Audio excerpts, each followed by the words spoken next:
I found my elderly mother shivering outside my own house while my wife and her sisters threw a party inside like they owned the place. My mother whispered, "Son, why won't they let us in?" What I did next shattered their lives beyond repair. Look, I'm not the kind of guy who believes in cosmic signs or karma or whatever nonsense people post about on their Instagram stories between pictures of overpriced avocado toast. But if the universe was trying to tell me something that night, it was doing a pretty solid job of rubbing my face in it. The rain was coming down in sheets, not the romantic, movie montage kind of rain where someone runs through puddles to confess their undying love, but the angry, vindictive type that soaks through your jacket in about 3 seconds flat and makes you question every life decision that led you to standing outside in it. It was the kind of rain that felt personal, like Mother Nature herself had beef with me specifically and decided tonight was collection day. I'd parked my car 2 blocks down because apparently even finding a spot near my own house had become a competitive sport I wasn't invited to play. As I walked up the street, water squishing in my shoes with every step, I could see my house. Well, the house I thought I owned both emotionally and legally, which turned out to be a distinction that mattered more than I'd realized. The windows were lit up like Times Square on New Year's Eve, and I could hear the bass thumping from the stereo system I'd stupidly installed last year, because Serena said it would be fun for parties. Turns out she was right, just not parties I was apparently invited to or even informed about. Through the rain-streaked windows, I could make out shapes moving around inside. People were dancing, drinks were being waved around with the kind of reckless abandon that suggested nobody was worried about the security deposit, and someone had clearly decided that my living room, the living room where I watched football games in my underwear and fell asleep during documentaries about World War II, was now the hottest nightclub in a 3-block radius. The audacity was almost impressive. Almost. But then I saw her, and every sarcastic thought I'd been mentally rehearsing evaporated like spit on a hot sidewalk. There on the front step, hunched over like a question mark that nobody wanted to answer, was my mother, Ruth. Mom. The woman who'd raised me on a diet of instant oatmeal, brutally honest advice, and the occasional insult delivered with such precision it felt like a compliment. She was sitting there in the rain, wearing a coat so thin it might as well have been made of hope and good intentions, her gray hair plastered to her head, hands folded in her lap, like she was waiting for a bus that was never going to come. When she heard my footsteps, she looked up, and I swear to God, I felt something crack inside my chest. Her eyes were watery, could have been the rain, could have been tears, probably both. And her voice came out small and fragile, like a bird with a broken wing trying to convince you it could still fly. "Son," she whispered, and the word carried more weight than it had any right to. "Why won't they let us in?"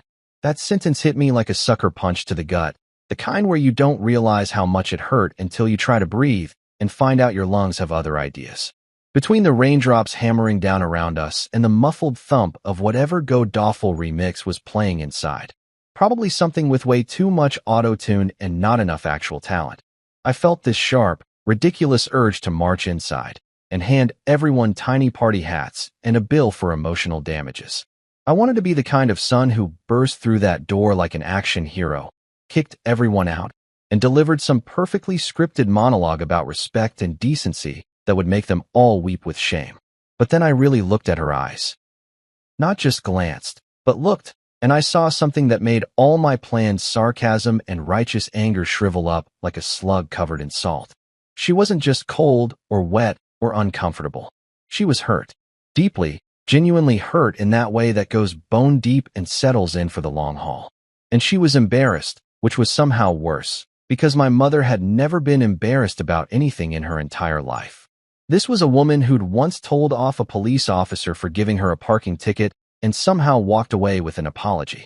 This was a woman who'd raised me as a single parent after Dad died and never once complained or made me feel like I was a burden. And now she was sitting on the front step of what was supposed to be her home, locked out like some kind of inconvenient package that nobody wanted to sign for, while a bunch of people who couldn't pick her out of a lineup if their lives depended on it partied inside with her furniture, her dishes, her space. The rain kept coming down, relentless and cold, turning the world into a blurry watercolor painting where nothing had solid edges anymore. I could hear laughter from inside the house, high-pitched, performative laughter that people only do when they're trying to prove how much fun they're having. Someone screamed, "Yas, Queen," and I made a mental note to find out who was responsible for that particular crime against the English language and have a serious conversation with them about their life choices. I helped Mom to her feet, feeling how her hands trembled in mine, whether from cold or emotion or both. I couldn't tell. She was lighter than I remembered, more fragile, like she'd been slowly disappearing right in front of me, and I'd been too busy, too distracted, too stupidly optimistic to notice. Her coat was soaked through completely, offering about as much protection as a paper towel in a hurricane, and I could see her shivering despite her best efforts to hide it. "Come on, Mom," I said, trying to keep my voice steady even though I felt like I was juggling grenades with the pins already pulled. "We're not staying here tonight." She looked at me with confusion mixed with relief, like someone who'd been lost for hours and finally saw a familiar landmark. Part of me wanted to storm inside right then and there, flip over tables, throw people out by their overpriced designer collars, and reclaim my space with the kind of dramatic flourish that would have made for great television. But the bigger part of me, the part that still had some connection to rational thought, knew that tonight wasn't about making a scene. Tonight was about getting my mother somewhere warm, somewhere safe, somewhere she wasn't treated like an unwanted piece of furniture that nobody knew quite what to do with. As we walked back to my car, rain soaking us both to the bone, I glanced back at the house one more time. The party was still going strong, nobody inside even aware that we'd been out there, that my mother had been sitting in the cold waiting for basic human decency that never came.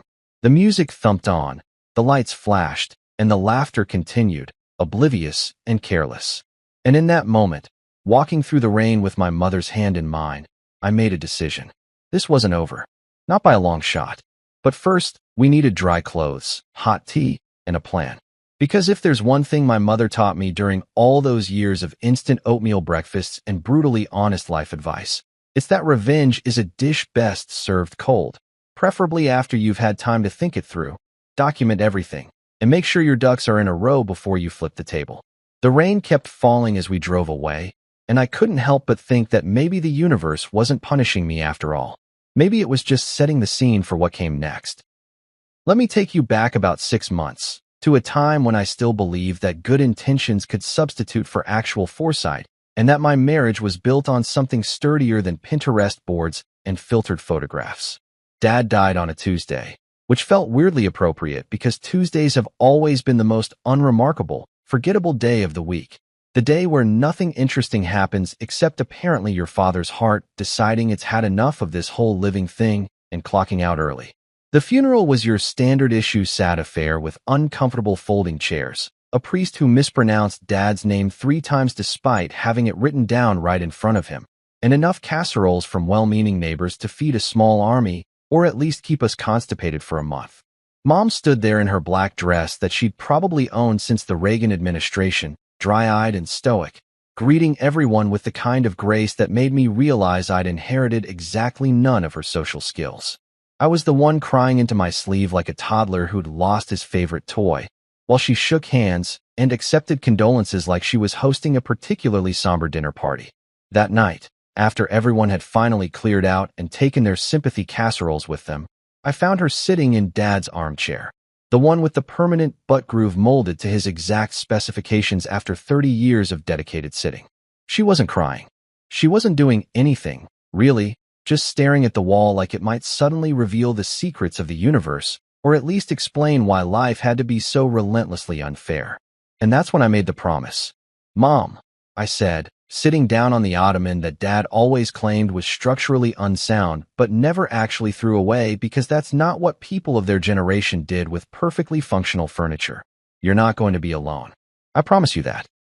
You're going to move in with us, and we're going to figure this out together, okay?" She looked at me with those eyes that had seen too much. Raising a kid solo after Dad's first heart attack left him unable to work, stretching every dollar until it screamed for mercy.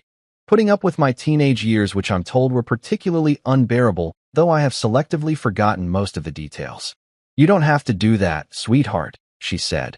But I could hear the hope underneath the protest, like a kid pretending they don't want birthday cake, while secretly praying you're going to give them the corner piece with extra frosting. "I want to," I insisted, And here's the kicker. I actually meant it. This wasn't some guilt-driven obligation or performative son of the year nonsense. This was me genuinely believing that bringing my mother into my home would be a good thing, a beautiful merging of family units, a heartwarming solution that would make everyone happy. Man, past me was an optimistic idiot of truly breathtaking proportions. When I brought it up with Serena a few days later, she was in the middle of rearranging our living room for the fourth time that month, because apparently furniture has feelings and needs to experience different views or some interior design philosophy I've never fully understood. She stopped fluffing a throw pillow. We have 7 throw pillows on our couch, and I'm allowed to use exactly 0 of them because they're decorative, and smiled in that way that I've since learned means she's already calculating how this will play on social media.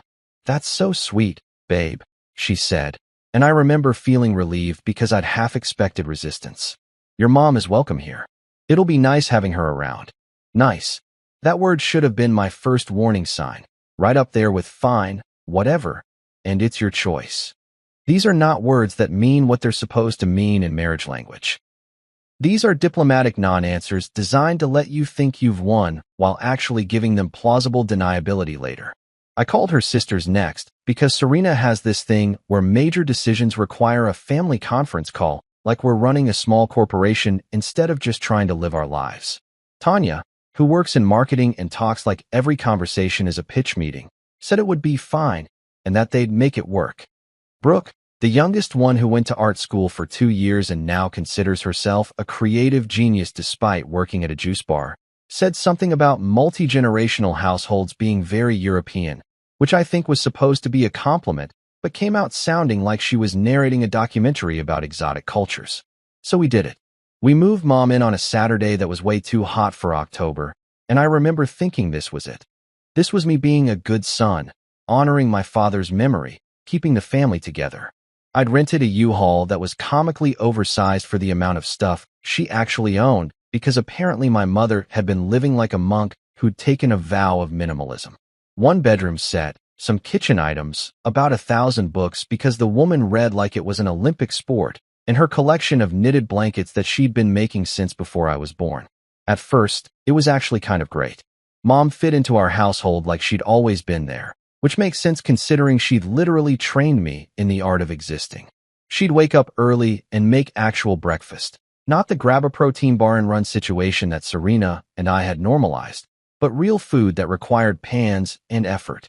She'd sit with Ava, our 8-year-old daughter who I somehow haven't mentioned yet because I'm terrible at linear storytelling, and they'd play these elaborate card games that Mom made up on the spot with rules that changed depending on who was winning. She mended socks. Who mends socks anymore? Apparently my mother. That's who. Because throwing away perfectly good socks just because they have a hole is wasteful, and she didn't raise me to be wasteful even though I absolutely was and continue to be. She'd sit in the corner of the living room with her sewing kit, this ancient tin box covered in flowers that probably predated the moon landing, and patch up clothes that I'd have tossed in the trash without a second thought. For about 3 weeks, I walked around feeling like I'd cracked the code, like I'd figured out how to have it all. Happy wife, happy kid, happy mom, happy life. I was basically a genius at this family thing. I'd catch Serena and Mom chatting in the kitchen and think, yeah, this is working. This is exactly what I wanted. I'd see Ava climbing into Mom's lap to hear stories about when I was a kid, stories that were embarrassing but in that wholesome, isn't family wonderful kind of way, and feel this warm, fuzzy feeling that I assumed was contentment. Turns out that warm, fuzzy feeling was just naivete, keeping me comfortable while the foundation slowly cracked underneath.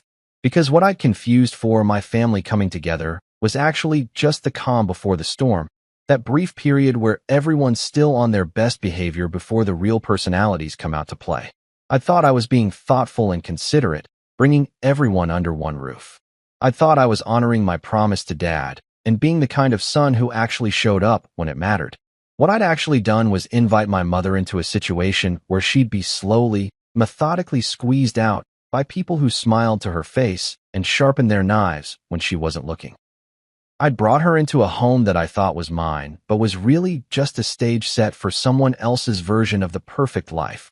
A version that didn't include elderly mothers who mended socks and told outdated jokes and took up space that could have been used for a yoga room, or whatever the hell Serena's sisters thought was more important. But I didn't know any of that yet. I was still operating under the delusion that words like nice and fine meant what they were supposed to mean, that promises mattered, that family was supposed to stick together through the messy parts. I was still the optimistic idiot who thought he'd figured everything out, blissfully unaware that I'd actually just made the biggest mistake of my life.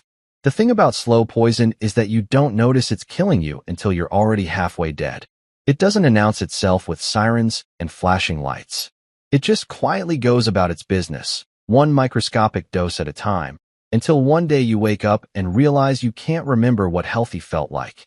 That's how the changes started with Mom.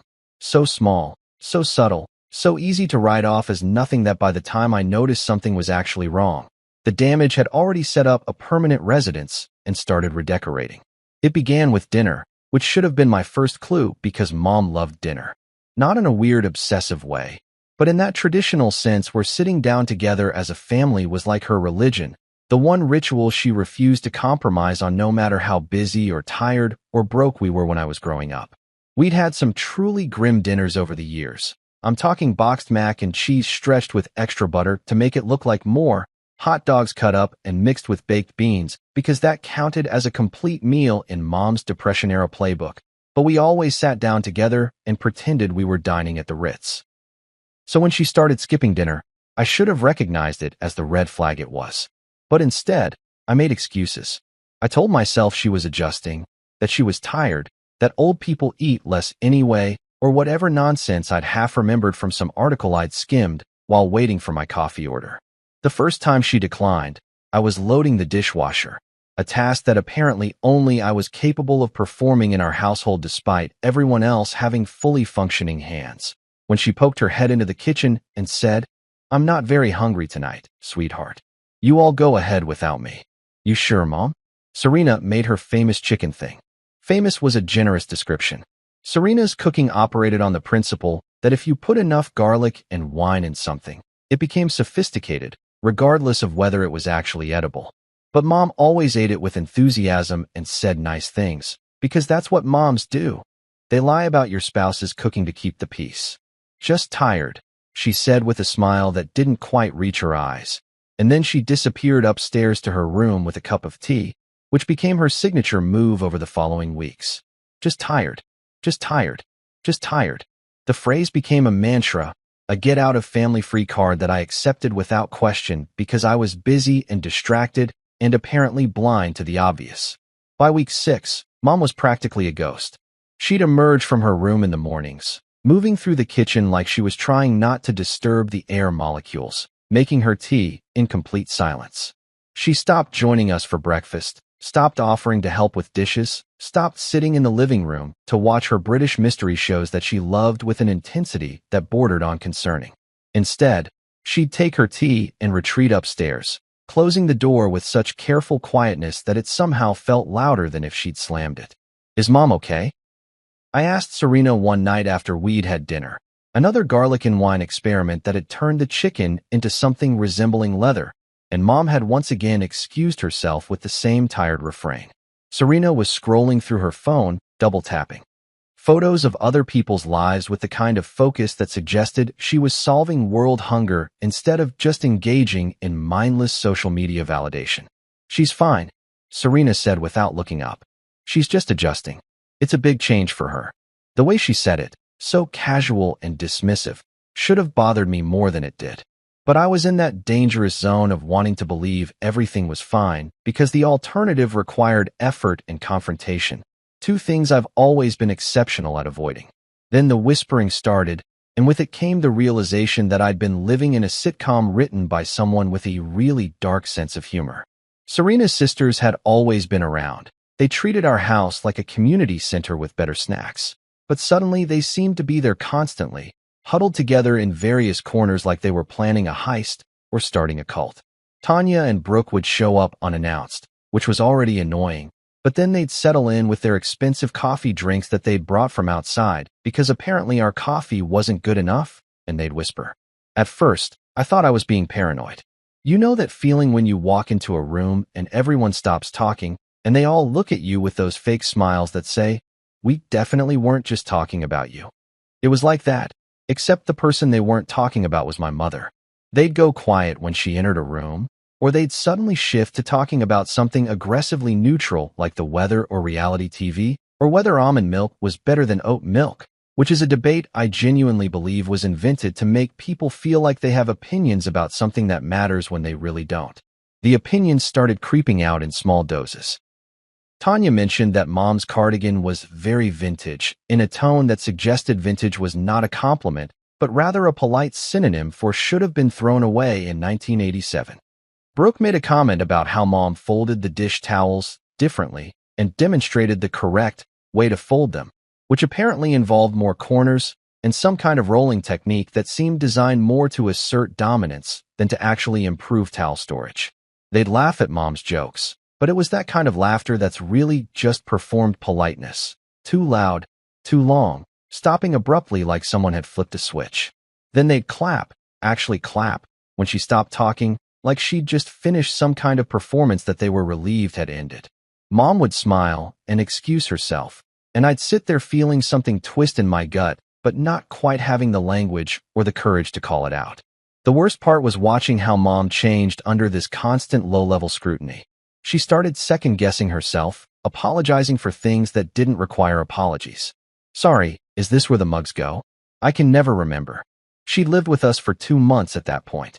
She knew where the mugs went. But she'd ask anyway, her voice small and uncertain, looking for permission to exist in a space that was supposed to be her home. She stopped telling her stories, the ones about growing up in Pennsylvania coal country, about her own mother who could stretch a dollar so far it could circumvent the globe, about the time she accidentally set the kitchen curtains on fire trying to impress a boy by cooking him dinner. These stories had become Ava's favorites, little windows into a world that seemed simultaneously foreign and familiar, but Mom just stopped sharing them. When Ava would ask, "Grandma, tell me about when you were little," Mom would deflect with, "Oh, that's boring, sweetheart. Why don't you tell me about your day instead?" I should have said something. Every fiber of my being that wasn't completely absorbed in work deadlines and pretending my marriage was fine knew I should have said something. I should have pulled Serena aside and asked what the hell was going on. I should have told her sisters to back off, that this was Mom's home too, that respect wasn't optional. I should have sat Mom down and asked her point blank why she was hiding in her room like a prisoner instead of living like a person. But I didn't. Instead, I kept telling myself that they'd come around, that this was just an adjustment period, that everything would settle down once everyone got used to the new normal. I was a brave idiot, emphasis on the idiot part, convincing myself that ignoring a problem was the same as solving it.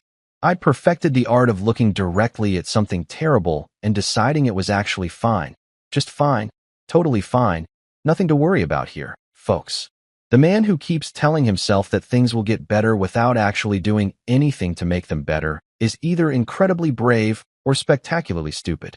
Spoiler alert, I was definitely the latter, marinating in my own denial while my mother slowly disappeared right in front of me, one skipped dinner and one quiet retreat at a time. There are moments in life that function like a slap to the face, sudden, sharp, impossible to ignore. And then there are moments that work more like carbon monoxide poisoning, quietly filling up the room until you realize you can't breathe, and by then it's almost too late to save yourself. The night I heard them was both, which is a particularly special kind of awful that I wouldn't recommend to anyone, not even people I actively dislike. I'd left work early, which was already a minor miracle considering my boss, Derek, operated under the delusion that leaving before 7 p.m. meant you weren't committed to the company vision, or whatever corporate buzzword nonsense he'd picked up from his latest leadership podcast. But I'd wrapped up a presentation that had been hanging over my head like a sword made entirely of spreadsheets and PowerPoint slides, and I figured I'd earn the right to go home at a reasonable hour like a normal human being instead of a corporate zombie. The house was lit up when I pulled into the driveway, warm yellow lights spilling out of the windows in a way that should have looked welcoming, but instead gave me this weird feeling in my stomach, like when you're about to bite into what you think is a chocolate chip cookie, but turns out to be raisin.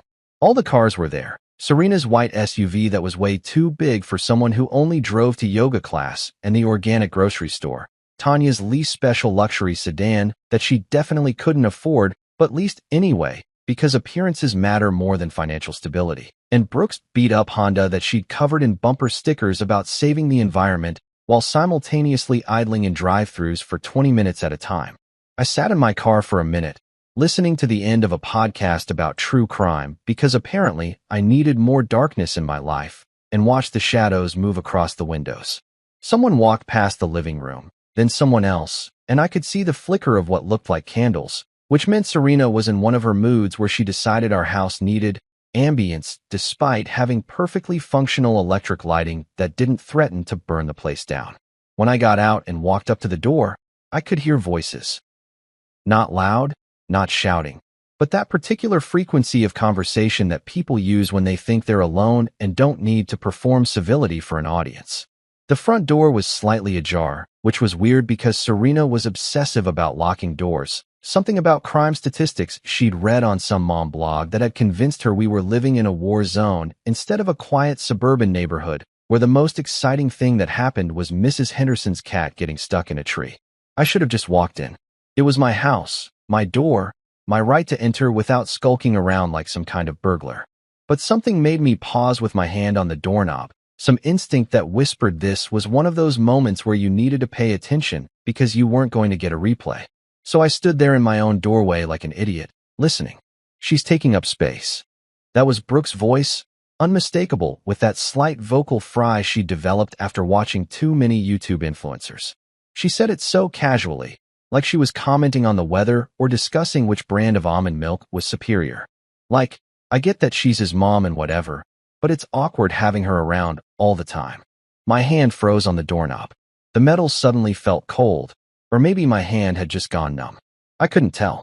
All I knew was that my body had apparently decided to stop working while my brain went into overdrive trying to process what I'd just heard. It's totally awkward. That was Tanya now, her marketing executive voice clipping the words short and efficient like she was presenting quarterly earnings. Old people ruin the vibe. Like, we can't even have normal conversations anymore because we have to watch what we say. And the way she just sits there sometimes, staring, it's creepy. Plus, this house isn't that big. We need the space for when you guys have people over. She said we. Like this was her house too. Like she paid the mortgage or mowed the lawn or fixed the leaky faucet in the downstairs bathroom that I'd been meaning to deal with for 3 months. Like she had any right whatsoever to have opinions about who lived in my house and who didn't. There was a pause, the kind of silence that feels heavy and full of meaning, and then I heard the sound of a door clicking shut somewhere inside. Soft, careful, deliberate. And then Mom's voice, so quiet I almost missed it under the sound of my own pulse hammering in my ears. We shouldn't be here. She said we, and I realized with a sick twist in my stomach that she was talking to herself, or maybe to Dad's memory, or maybe just to the universe in general. We shouldn't be here. Not, I shouldn't be here. Like she was still trying to include me in her exile. Still trying to protect me even as she was being slowly crushed under the weight of other people's casual cruelty. I stood there at my own front door, rain starting to drizzle down the back of my neck because of course it was raining again, the universe apparently having decided that every terrible moment in my life needed appropriate weather to match. My pulse was doing this weird drum roll thing, like my heart was trying to break out of my chest and go solve this problem independently since my brain didn't seem to be functioning properly. The smart thing would have been to storm in right then and there. The satisfying thing would have been to kick open the door. Okay, maybe not kick because that would have hurt and possibly broken the door, but open it dramatically at least, and demand to know what the hell they thought they were doing discussing my mother like she was an inconvenient piece of furniture they were trying to get rid of. The brave thing would have been immediate confrontation, righteous anger, a speech about respect and decency that would have made them all ashamed of themselves. But I didn't do any of those things. Instead, I stood there in the rain and felt something cold settle over me. Something that wasn't quite anger and wasn't quite hurt, but was maybe some toxic combination of both mixed with a clarity I hadn't experienced in months. It was like someone had suddenly wiped my glasses clean after I'd been walking around looking at the world through a smudged, blurry lens, and now I could see everything with perfect, terrible focus. I didn't storm in. I didn't yell. I didn't throw plates, though the thought crossed my mind and lingered there for a moment like a pleasant daydream. Instead, I backed away from the door, walked back to my car with water squishing in my shoes, and sat there in the dark with the engine off and the rain drumming on the roof. And that's when I started planning. Not the hot, emotional kind of planning where you make rash decisions you'll regret later, but the cold, methodical kind where you think through every angle and every consequence.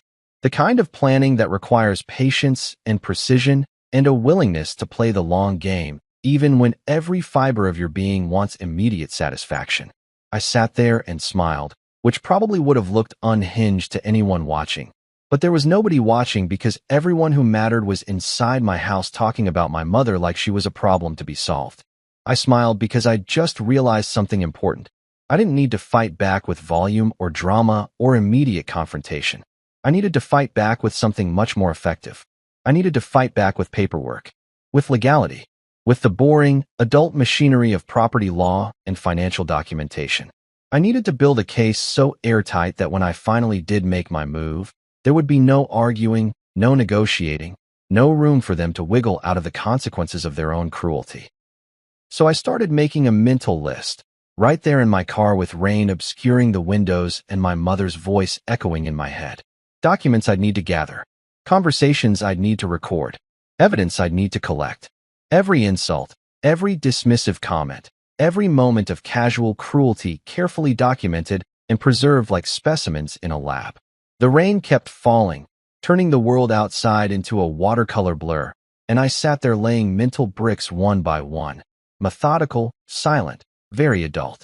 The kind of adult who'd learned that sometimes the best revenge isn't served hot or cold, but with proper legal documentation and a timeline that gives your enemies just enough rope to hang themselves.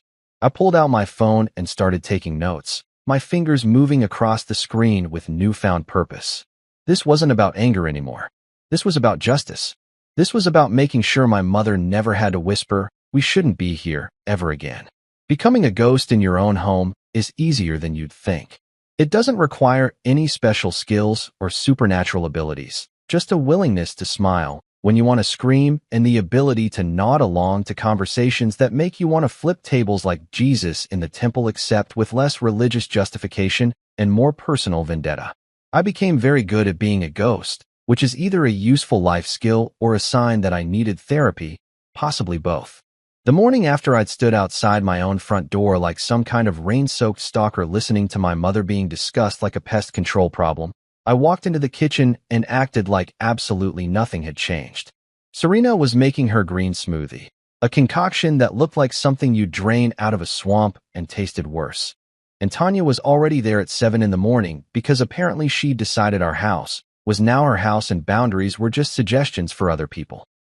"Morning," I said, pouring myself coffee that I'd learned to make extra strong because I needed the caffeine to fuel my performance as normal husband who hasn't heard anything suspicious. "Sleep well." "Like a baby," Serena said, which was a weird expression considering babies actually sleep terribly and wake up screaming every few hours. But I learned not to point out these logical inconsistencies because that apparently made me difficult. She kissed my cheek, leaving a weird sticky residue that might have been coconut oil or some other product from her extensive collection of things that promised to make her look younger, but mostly just made her smell like a tropical vacation gone wrong. "You're in a good mood," Tanya observed, eyeing me over her own coffee mug, one of my good mugs that I'd specifically bought for myself and that she'd apparently claimed through some kind of squatter's rights. She was wearing athleisure, which is what we call pajamas now when we want to pretend we're about to work out, even though everyone knows we're just going to wear them to brunch and call it a lifestyle choice. "Why wouldn't I be?" I said, smiling in a way that I hoped looked natural and not at all like someone who was internally screaming. "It's a beautiful day.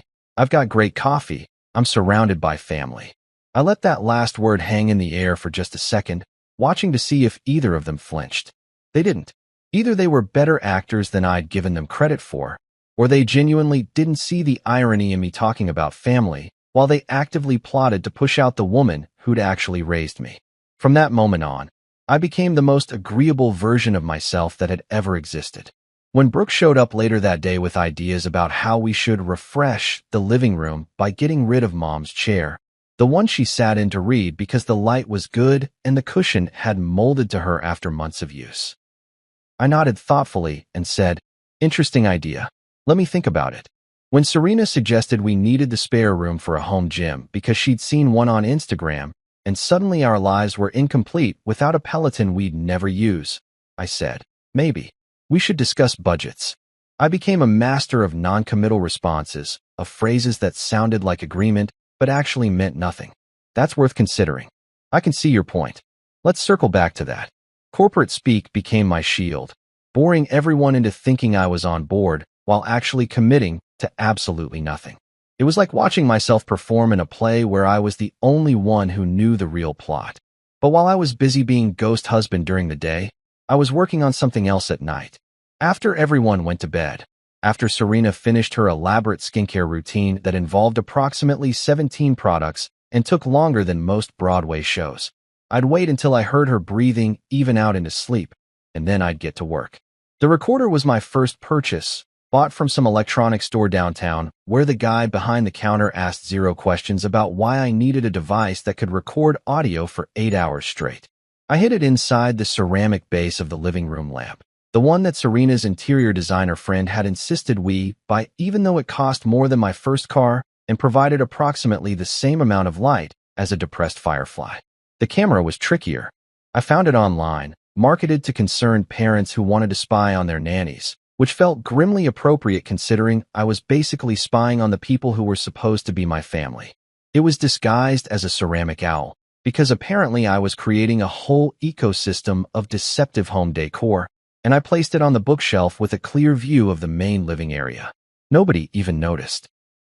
Serena walked past it 6 times a day and never once questioned why we suddenly had an owl statue when neither of us had ever expressed any interest in owl-based decorative items.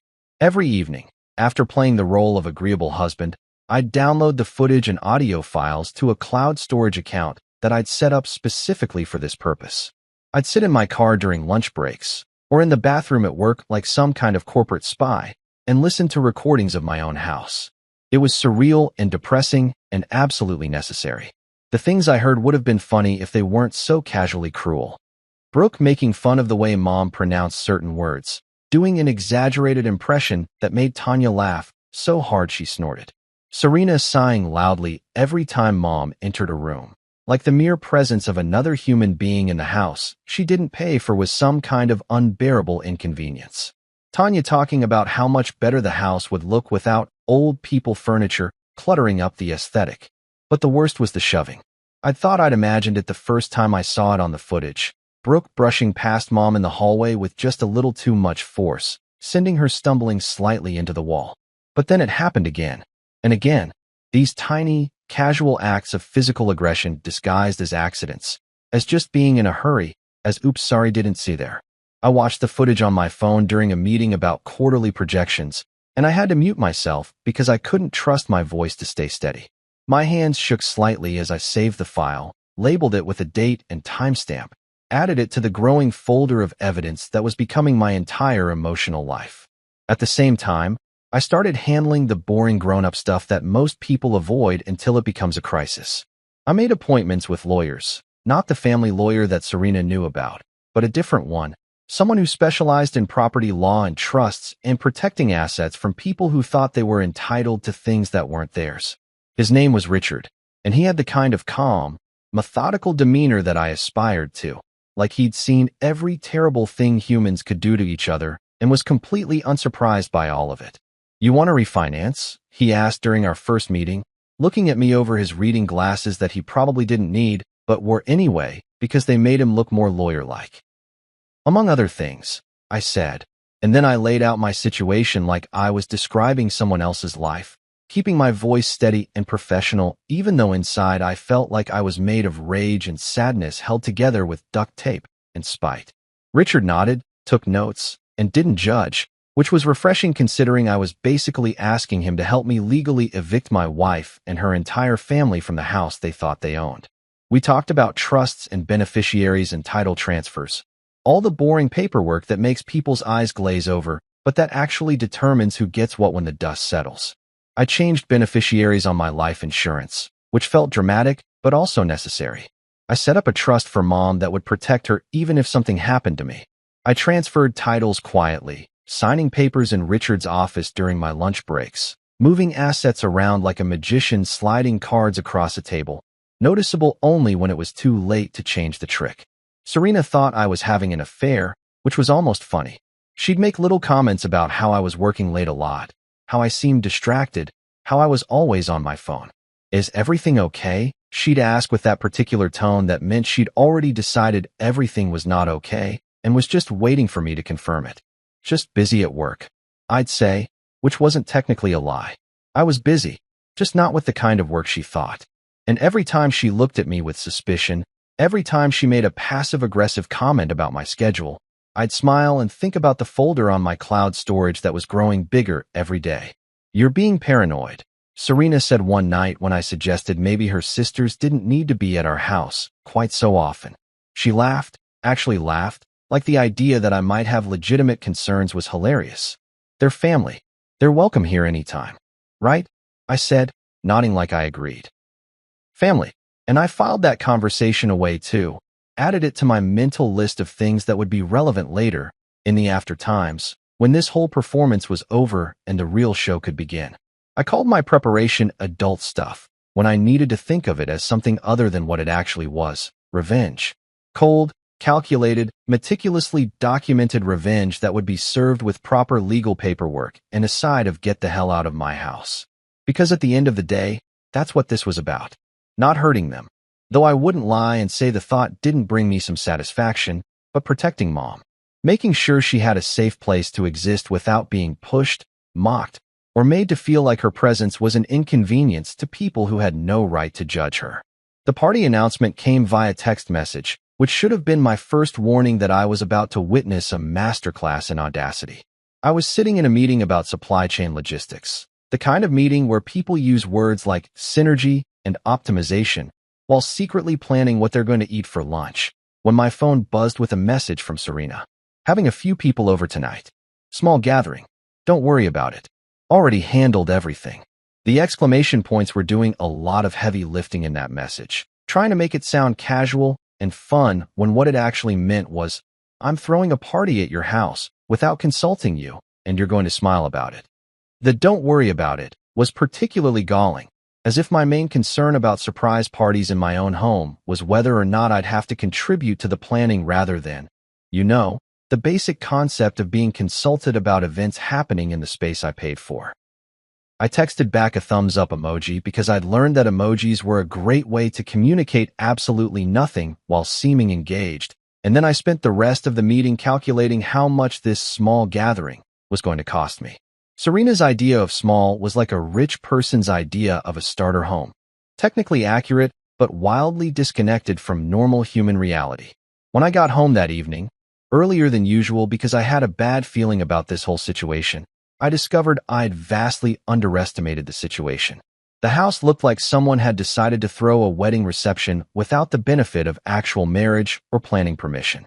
There were catering vans in my driveway, actual vans plural, and people were carrying in trays of food that probably cost more per ounce than gold. Someone had installed what appeared to be a floral wall in my living room, an entire wall made of flowers, which seemed both excessive and like a fire hazard, though I wasn't sure which concerned me more. The playlist was already going, some kind of curated Spotify nonsense that was trying very hard to be sophisticated but mostly sounded like elevator music had a baby with a department store and they'd raised it on pretension. I could hear Serena's laugh from somewhere inside, that particular high-pitched performance laugh she did when she was trying to impress people, the one that sounded like someone had told her laughing was supposed to happen but hadn't explained how to do it naturally. Surprise! Tanya appeared in the doorway wearing a dress that probably cost more than my monthly car payment and holding a glass of wine that I definitely hadn't bought. "Isn't this great?" Serena really outdid herself. "With my credit card, I assume," I said, keeping my voice light even though I wanted to ask approximately 17 questions starting with "Who authorized this?" and ending with "Are you all completely insane?" But I was ghost husband now, the agreeable phantom who nodded and smiled while internally documenting everything for future legal proceedings. "Oh, don't be boring," she said, waving her hand dismissively like my concern about finances was some kind of personality flaw rather than basic adult responsibility. "You only live once." Besides, Serena deserves nice things. She works so hard. I almost asked what exactly Serena worked hard at, considering she hadn't had a job since we got married, and her primary activities seemed to involve rearranging furniture and having opinions about throw pillows. But I swallowed the comment because I was saving my energy for bigger battles. This was just a skirmish. The war was coming later, and I needed to keep my powder dry, which is a saying I'd learned from Dad and never fully understood, but which seemed appropriate for my current situation of strategic patience. That's when I saw Mom's taxi pull up. I hadn't even known she'd left the house, which should have concerned me more than it did, but I'd been so focused on playing my role that I'd stopped tracking her movements like I should have been. The taxi, one of those beat-up sedans that smelled like air freshener fighting a losing battle against decades of passengers, pulled up to the curb, and Mom got out slowly, carefully, like someone who wasn't entirely sure they were welcome in their own home. She stood at the gate, and I watched through the window as she took in the scene. The lights, the noise, the obvious celebration happening inside. She was wearing her good coat, the one she saved for church and doctor's appointments. The one that was still somehow too thin for the weather because she'd bought it on clearance 20 years ago and refused to replace it as long as it still functioned. Her hands were folded in front of her, and she was shivering despite her best efforts to hide it. Through the window, I could see Serena and her sisters inside, practicing their toasts on my couch like they were rehearsing for opening night of a play nobody had asked to see. Brooke was holding a champagne glass, champagne I definitely hadn't purchased, and saying something that made Tanya throw her head back in exaggerated laughter. They were completely oblivious to the woman standing outside in the cold, the woman whose home this was supposed to be, the woman who was quite literally being kept out in the cold while they celebrated whatever the hell they thought they were celebrating. The audacity was so profound it should have been classified as a natural resource. The sheer nerve required to throw a party in someone's house, while simultaneously excluding the person who actually had more right to be there than anyone else, was Olympic-level entitlement. If they bottled this kind of audacity and sold it, they could solve the national debt. They could probably solve world hunger. They could definitely power a small city for a year. I stood there for exactly 3 seconds, watching Mom try to make herself smaller, watching her pull her thin coat tighter like that would somehow make her less cold or less unwelcome, and something in me just snapped. Not the hot, angry kind of snapping where you do something stupid and regrettable, but the cold, clear kind where you suddenly see the situation for exactly what it is, and you know precisely what needs to happen next. I walked past Tanya without saying a word, past the catering staff who were setting up a champagne tower, in my living room, on a Tuesday, and out the front door. Mom looked up when she heard the door open, and her face did this complicated thing where relief and shame and love all competed for dominance. She looked at me like someone asking a favor they were too proud to beg for, like someone who'd been taught their whole life not to be a burden and was now living proof that she'd learned that lesson too well. "Mom," I said, and my voice came out steadier than I felt. "You're not staying here tonight." Her face fell, and I realized how that sounded, like I was joining the exile, like I was one more person telling her she wasn't wanted. So I quickly added, "You're staying somewhere better. Somewhere you'll actually be treated like a human being instead of an inconvenience." I led her to my car, which I'd parked 2 streets away specifically to avoid the circus in my driveway, and helped her into the passenger seat. She moved slowly, carefully, like someone who'd been folded up too long and was still remembering how to unfold. "Where are we going?" she asked, her voice small and uncertain. "The Kingsley," I said, naming the one nice hotel in our town, the one where people stayed for anniversaries and special occasions, the one with the fancy lobby and the restaurant that had cloth napkins. They have a proper tea service. Real tea, not that herbal nonsense. And significantly less condescension than what you'd find back there. She smiled then, really smiled, for the first time in weeks. It was a small smile, tentative and fragile like something that had been broken and was just starting to remember how to be whole again. "That sounds lovely, sweetheart. But you should go back to your party." "It's not my party," I said, starting the car and pulling away from the curb. In the rearview mirror, I could see my house lit up like a beacon, hear the faint thump of bass from the ridiculous sound system, see shadows of people moving behind the windows like they belonged there more than we did. "It's definitely not my party." We drove in comfortable silence, The kind of silence that happens between people who've known each other long enough that every moment doesn't need to be filled with conversation. Mom kept stealing glances at me like she wasn't entirely sure this was really happening, like she was waiting for me to turn the car around and tell her this was a mistake. When we pulled up to the Kingsley, the doorman actually opened the car door for her, a real doorman in an actual uniform, treating my mother like she was someone who mattered instead of someone who needed to make herself invisible. I checked her into a suite, not a room but a suite, because if I was going to rack up credit card debt it might as well be for something worthwhile, instead of champagne towers and floral walls. "This is too much," Mom protested as we walked through the lobby with its marble floors and its chandelier that probably cost more than most people's cars. But she was smiling, really smiling, and her shoulders had straightened slightly like she was remembering how to take up space again. "It's not enough," I said, and I meant it. "You'll stay here tonight. Tomorrow we'll figure out something more permanent. But tonight, you're going to have room service and decent tea and a bed that doesn't come with a side of passive-aggressive comments." I got her settled in the suite, made sure she knew how to work the TV remote, which was unnecessarily complicated because apparently even hotel remotes have gotten too sophisticated for their own good, and showed her the tea service menu which was extensive enough to qualify as light reading. The hotel room I'd booked for myself was 3 doors down from Mom's suite, which felt both close enough to be responsible and far enough away to give her privacy, a concept that had apparently been extinct in my house for the past several months.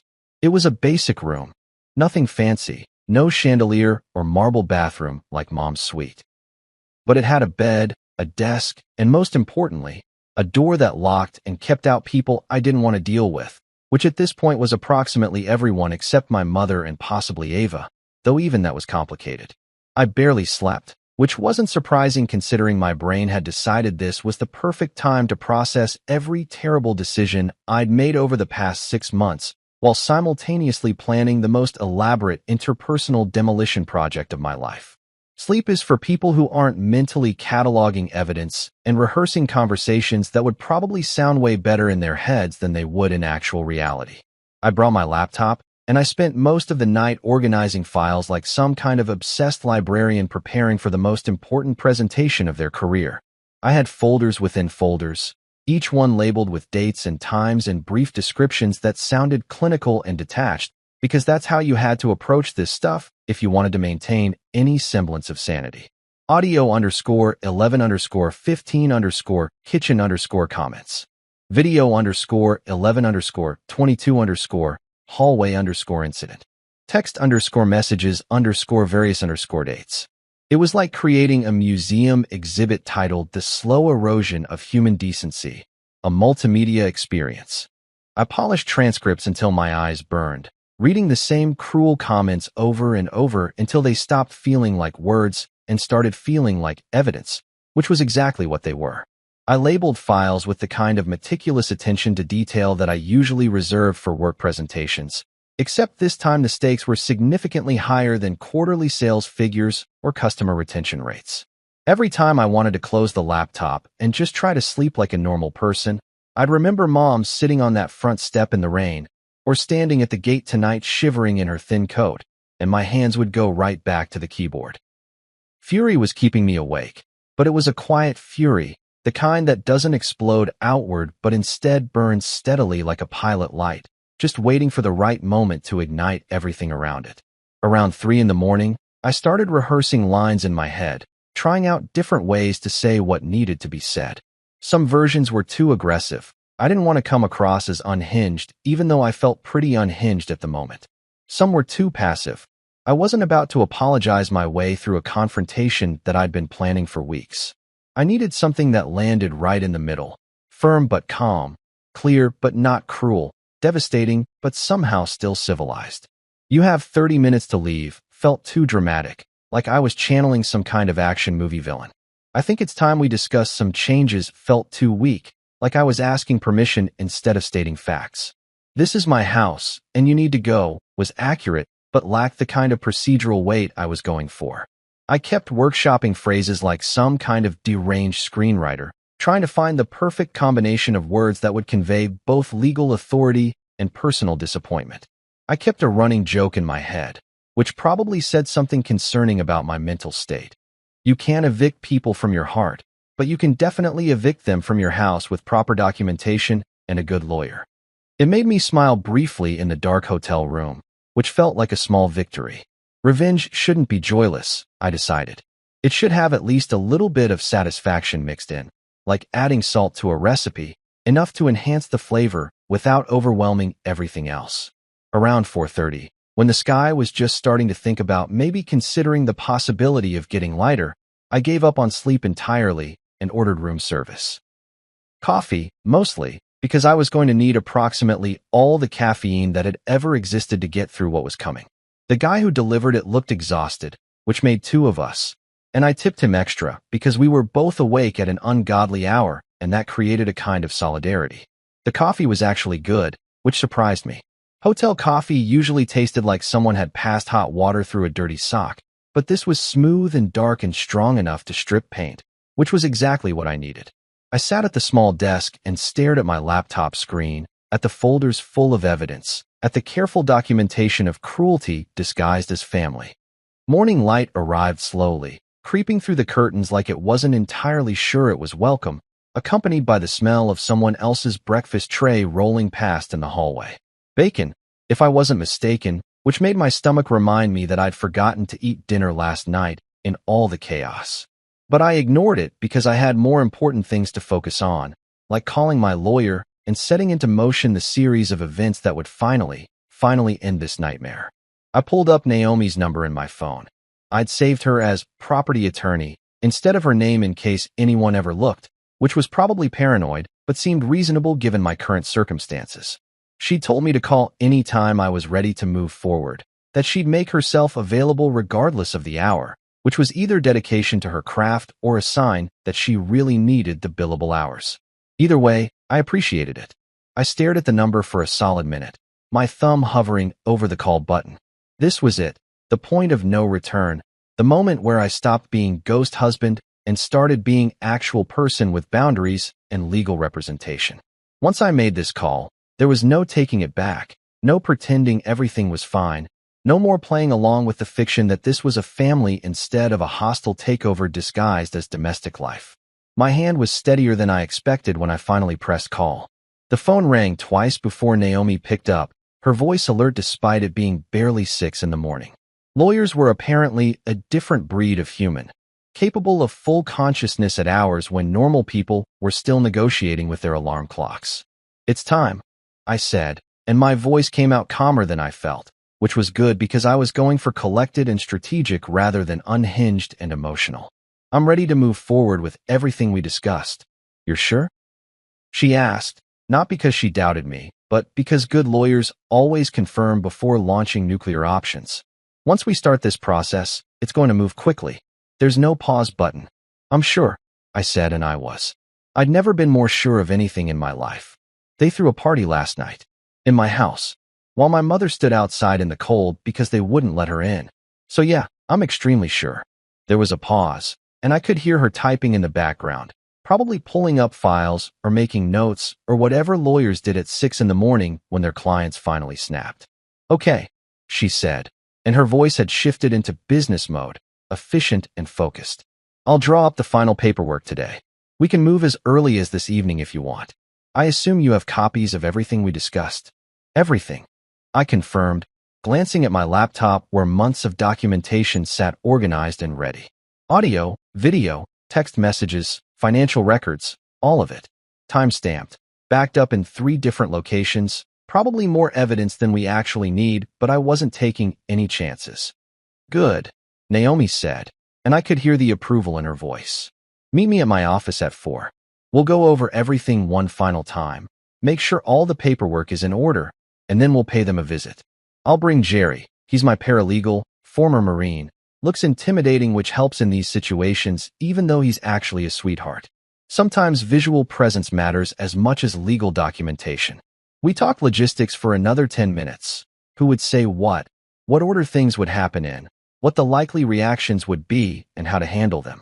Naomi had done this kind of thing before, apparently, which was both reassuring and depressing.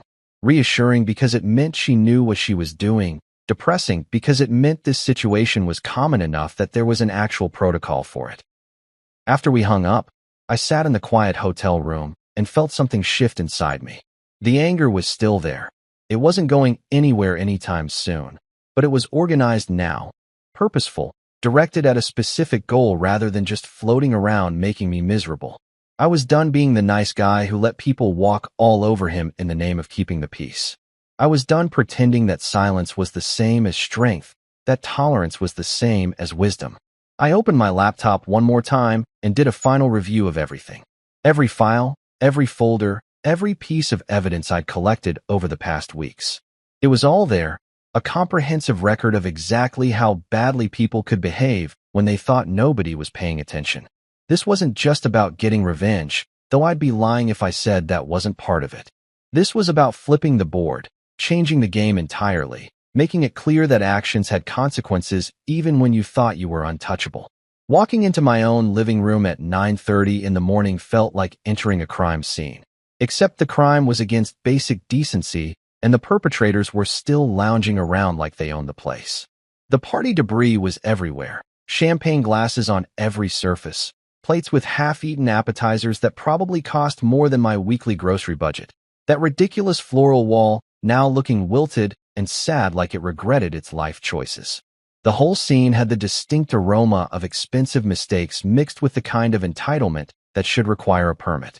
Serena was on the couch, my couch, technically, though that was about to become a very relevant distinction, wearing what I'd learned to recognize as her morning after hosting look, which meant designer loungewear that cost more than most people's rent and the kind of perfectly messy hair that took 45 minutes to achieve.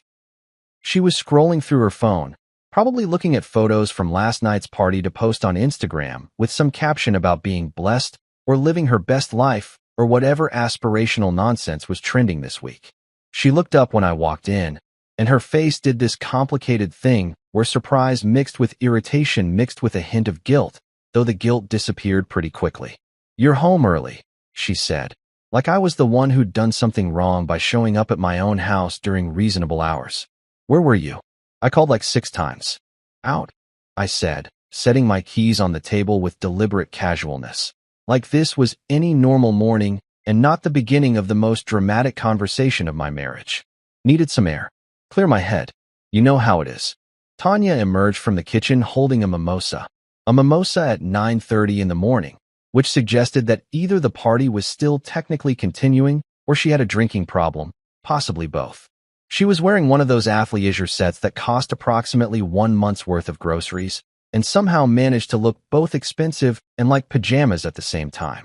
The party was amazing, she announced to nobody in particular, like she was narrating a documentary about her own life. "We were just saying what a great time everyone had. You should have stayed." The casual dismissal in her voice, the implication that I was somehow deficient for not enjoying a surprise party thrown in my own house without my permission, was so perfectly Tanya that I almost admired it.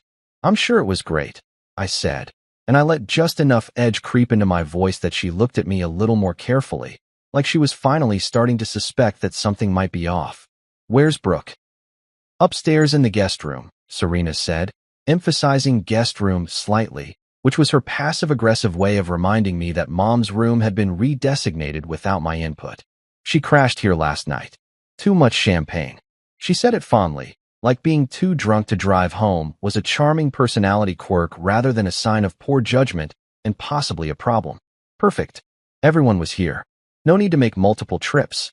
I walked over to the coffee table, the one that Serena had insisted we buy from some boutique furniture store because apparently normal furniture stores weren't good enough, and cleared off the collection of champagne glasses and abandoned appetizers with more force than necessary. A few glasses clinked together dangerously, and Serena made a noise of protest, but I ignored her. Then I set down the folder. It was thick. Months of documentation don't fit in a slim folder, and it made a satisfying thunk when it hit the table, like a judge's gavel opening court. The folder was plain manila, which somehow made it more intimidating than if I'd chosen something fancy. This was serious business, not a presentation. "What's that?" Serena asked, and I could hear the wariness creeping into her voice now. She'd been married to me long enough to recognize when something was about to happen, even if she couldn't quite figure out what yet. This, I said, opening the folder and spreading out the contents like I was dealing cards in the world's worst poker game, is everything. Photos, audio transcripts, bank statements, text messages, video stills. A comprehensive collection of exactly how you and your sisters have treated my mother over the past several months. I laid them out methodically, creating a visual timeline of cruelty. Photos of Mom looking increasingly withdrawn and unhappy. Transcripts of conversations where they mocked her behind her back. Bank statements showing exactly how much their small gatherings had cost. Text messages where they discussed how to handle the old lady situation, like she was a pest control problem rather than a human being. Serena's face had gone pale, which was impressive considering how much makeup she was wearing. "You've been recording us?" Her voice was high and tight, equal parts outraged and panicked. "That's illegal." "Actually, it's not," I said calmly, and I'd checked this extensively with Naomi because I wasn't about to screw this up on a technicality. "This is my house. I'm allowed to record what happens in my own property, especially when I have reasonable suspicion that abuse is occurring." Which, as you can see from the evidence, I did. Tanya had stopped drinking her mimosa and was staring at the photos like they were written in a foreign language. "This is insane," she said, but her voice lacked conviction. She was looking at a transcript of a conversation where she'd suggested that Mom accidentally tripped down the stairs as a way to solve the problem, which she'd clearly meant as a joke, but which looked significantly less funny when written down and presented as evidence. "What's insane?" Brooke appeared at the top of the stairs, looking like she'd just woken up, which she probably had. Her hair was doing things that defied both gravity and explanation, and she was wearing one of my t-shirts, which I noted with irritation because I'd been looking for that shirt for weeks. "Why does everyone look so serious?" "Come down here," I said, and something in my voice made her comply immediately, descending the stairs with the kind of careful precision that suggested she was still slightly drunk or possibly just beginning to realize that this was not going to be a fun morning. I waited until she was standing there with her sisters, all three of them clustered together like they could somehow form a protective barrier against reality. Then I pulled out my phone, the one that had been recording their conversations for weeks, the one they'd walked past 1,000 times without ever suspecting. "I'm going to play something for you," I said, scrolling to one of the particularly damning recordings. "And I want you to listen very carefully." I pressed play, and Brooke's voice filled the room, tinny but clear through the phone's speaker. "She's taking up space. Like, I get that she's his mom and whatever, but it's awkward having her around all the time." Then Tanya's voice, agreeing enthusiastically. Then laughter, their laughter at my mother's expense. I watched their faces change color in real time, like watching a traffic light malfunction. Brooke went red, then white, then a kind of grayish color that suggested either shame or nausea, possibly both. Tanya's face had frozen into an expression of horror that would have been funny if this weren't so serious. Serena just stared at the phone like it was a bomb that might explode at any moment. The recording kept playing. More conversations, more mockery, more casual cruelty delivered with the kind of thoughtless ease that made it somehow worse than if it had been deliberate. They'd hurt my mother without even trying, without even thinking about it, just as a natural byproduct of existing in the same space as someone they considered beneath them. When the recording ended, the silence in the room was so complete I could hear the refrigerator humming in the kitchen, could hear someone's phone buzzing with a notification, could hear Tanya's breath coming fast and shallow like she was trying not to hyperventilate. "You can't do this," Serena said finally, and her voice had shifted from outrage to desperate. "This is our home. You can't just—" "Actually, I can," I interrupted, and I pulled out another set of papers from the folder, the ones that Naomi had prepared with such meticulous care. "Because as of 2 weeks ago, this house was transferred into a trust for my mother, specifically. Her name is on everything that matters now. The deed, the mortgage, all of it. Your names." I made a show of looking at the papers. "Not on anything. Not anymore." The words landed like physical blows. I watched comprehension dawn on their faces, watched them realize that this wasn't just about hurt feelings or marital problems. This was about cold, hard legal reality. They'd been playing house with someone else's property, and now the bill had come due. "That's not possible," Tanya said, but she sounded uncertain now. like she was trying to convince herself rather than me. You can't just change ownership of a house without. Without what? Without permission from people who don't own it. I smiled, and it probably wasn't a nice smile. I absolutely can. I did. It's done. Right on cue. And honestly, Naomi's timing was impeccable. There was a knock on the door. I opened it to find Naomi standing there with Jerry, her paralegal, who looked exactly as advertised. Former Marine, built like he could bench press a car, wearing a suit that somehow made him look even more intimidating.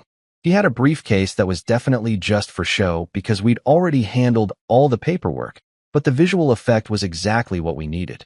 Ladies, Naomi said pleasantly, stepping into the room with the kind of confidence that came from knowing the law was entirely on your side. I'm Naomi Richardson, property attorney. This is Jerry.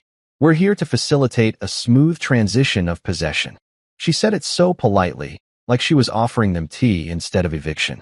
Jerry set the briefcase down on the coffee table, right on top of the evidence I'd laid out, and opened it to reveal more papers, more documents, more proof that this wasn't a bluff or an emotional outburst, but a carefully planned legal action. Naomi had a way of explaining legal documents that made you feel like you were being educated rather than destroyed, which was a valuable skill in her profession and particularly useful in this specific situation where three women were actively realizing their entire world was collapsing. She laid out the papers with the precision of a surgeon, each document representing another nail in the coffin of their comfortable delusion that this house, this life, belonged to them in any meaningful way. As you can see here, she said, pointing to a highlighted section with the kind of calm that comes from delivering bad news professionally for a living. The property was refinanced and transferred into an irrevocable trust on November 3rd. The beneficiary is Ruth Pemberton, with her son as trustee. The mortgage has been restructured, all equity redistributed, and all previous claims to the property have been legally dissolved. She spoke in that particular lawyer language that sounded almost friendly but was actually devastating, like someone explaining how a bomb worked while it was actively exploding. Jerry stood behind her, silent and imposing, his presence a physical reminder that this wasn't a negotiation or a discussion. This was a done deal being politely explained to people who no longer had any say in the matter. "This is insane," Brooke said, and her voice had gone up about an octave, sliding into that register that suggested she was about to either cry or start breaking things, possibly both. "You can't just kick us out. Serena lives here. This is her home." "Actually," Naomi said, and I noticed how she managed to make that word sound both polite and absolutely final. "This is Ruth Pemberton's home. Serena has been residing here as a guest of the property owner, a status which can be revoked at any time with proper notice. Which brings us to this." She slid another document across the table, this one with an official-looking header that screamed legal consequences. "What's that?" Serena's voice was barely a whisper now. All her earlier confidence evaporated like water on a hot sidewalk. She was staring at the document like it might bite her, which in a metaphorical sense, it absolutely would. "Eviction notice," Naomi said simply. 30 days is standard, but given the documented harassment and the hostile living environment created for the property owner, we're exercising the option for immediate removal. You have 30 minutes to collect your personal belongings and vacate the premises. The silence that followed was so profound it felt like the air itself had stopped moving. I could see the exact moment the words registered, could watch the comprehension spread across their faces like spilled ink on paper. 30 minutes. Not 30 days, not a week to figure things out, but 30 actual minutes to pack up and get out. 30 minutes? Tanya's voice cracked on the words. "That's not even legal. You can't do that. There are laws about this kind of thing, tenant rights, procedures." "There are indeed laws." Jerry spoke for the first time, and his voice was surprisingly gentle for someone who looked like he could break concrete with his bare hands. "And we followed every single one of them. You're not tenants. You never signed a lease, never paid rent, never had any legal standing as residents. You're guests who've overstayed your welcome, and the property owner has the right to ask you to leave immediately." "I'm his wife," Serena said, and there was desperation in her voice now. That particular kind of panic that comes from realizing that the identity you'd built your entire life around suddenly doesn't carry the weight you thought it did. You can't evict your own wife. I'd been quiet through most of this, letting Naomi handle the legal explanations because that's what I was paying her for, and because she was significantly better at remaining calm and professional than I was in this moment. But now I stepped forward, and I looked at Serena with all the accumulated hurt and anger and disappointment of the past several months. I can't evict my wife, I agreed, and I watched hope flicker across her face for just a second before I continued. But I can enforce the property rights of my mother, who owns this house, and who you've been systematically abusing while pretending to be family. And honestly, Serena, after everything I've seen and heard these past months, the word wife is starting to feel more like a legal technicality than an actual description of what we are to each other. She opened her mouth to respond, but I held up my hand. I wasn't done. You locked my mother out of her own home last night while you threw a party. You and your sisters have spent months making her feel unwelcome, mocking her, pushing her around, treating her like she was an inconvenience instead of a person. And you did it all while smiling to my face and pretending everything was fine. We didn't mean, Brooke started, but I cut her off. You did mean it. That's the thing. You absolutely meant it. Maybe you didn't think about it. Maybe it just came naturally to you. But you meant every word, every shove, every dismissive comment. And now there are consequences. I checked my watch with deliberate slowness. 28 minutes now. I'd suggest you start packing. What followed was chaos of the most satisfying variety. Serena's wailing filled the house, a sound somewhere between genuine distress and performative outrage, the kind of crying that's designed to make you feel guilty, except I'd apparently used up my entire supply of guilt over the past few months and had none left to give. You can't do this, she kept repeating, like maybe if she said it enough times reality would rearrange itself to accommodate her preferences. Tanya went straight into denial mode, pulling out her phone and frantically calling someone.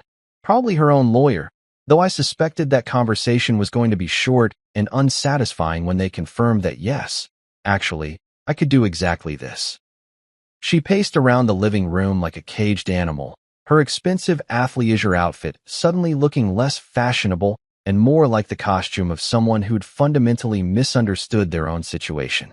Brooke just stood there for a minute, looking genuinely shocked, before something in her face hardened and she ran upstairs to start grabbing things. I could hear her opening drawers and slamming them closed, hear the sounds of hasty packing that suggested she was finally taking this seriously. They shoved jewelry into purses, jewelry I'd probably paid for at some point, though I couldn't prove it and honestly didn't care enough to try. They grabbed clothes and shoes and whatever else they deemed essential for their immediate survival outside of the house they'd taken for granted. They cursed at me, at each other, at the universe in general, with the kind of creative profanity that suggested they'd been holding back on their vocabulary choices for months and were now letting it all out at once. The soundtrack was spectacular. Doors slamming, people shouting, someone, I think it was Tanya, actually throwing something that shattered, which I made a mental note to document for potential property damage claims. It was like watching a bad reality show, except this was my actual life, and I was simultaneously the producer, the audience, and somehow the villain, even though I was pretty sure I was actually the hero of this particular story. I stood by the window and watched it all with what I can only describe as stunned satisfaction. That particular cocktail of emotions where you feel bad about feeling good about something bad happening to people who probably deserved it, but maybe not quite this dramatically. When they finally left. 32 minutes later, because Serena needed those extra 2 minutes to deliver a dramatic monologue about betrayal that would have been more effective if she hadn't been holding a designer handbag stuffed with my probably expensive throw pillows, the house breathed. Literally breathed, like it had been holding its breath for months and could finally exhale. The silence that settled in after the door slammed for the final time wasn't empty or sad. It was peaceful, the kind of quiet that feels like relief. I stood in the wreckage of the living room for a minute, surrounded by abandoned champagne glasses and wilted flowers, and felt absolutely nothing except maybe tired. The dramatic confrontation I'd been building toward for weeks was over, and instead of feeling triumphant or vindicated, I mostly just wanted a nap and maybe a sandwich. Mom arrived an hour later in a taxi I'd arranged, and when she walked through the door, she stopped completely, like she wasn't sure she was allowed to enter her own house. Her hands were shaking slightly when I pressed the keys into them, the physical weight of ownership settling into her palm. This is your home now, I said, and I meant it in every legal and emotional sense. Completely yours. No conditions, no strings, no one to tell you where you can sit or what stories you're allowed to tell. She looked at the keys like they were sacred relics, turning them over in her fingers with the kind of reverence usually reserved for important documents or family heirlooms.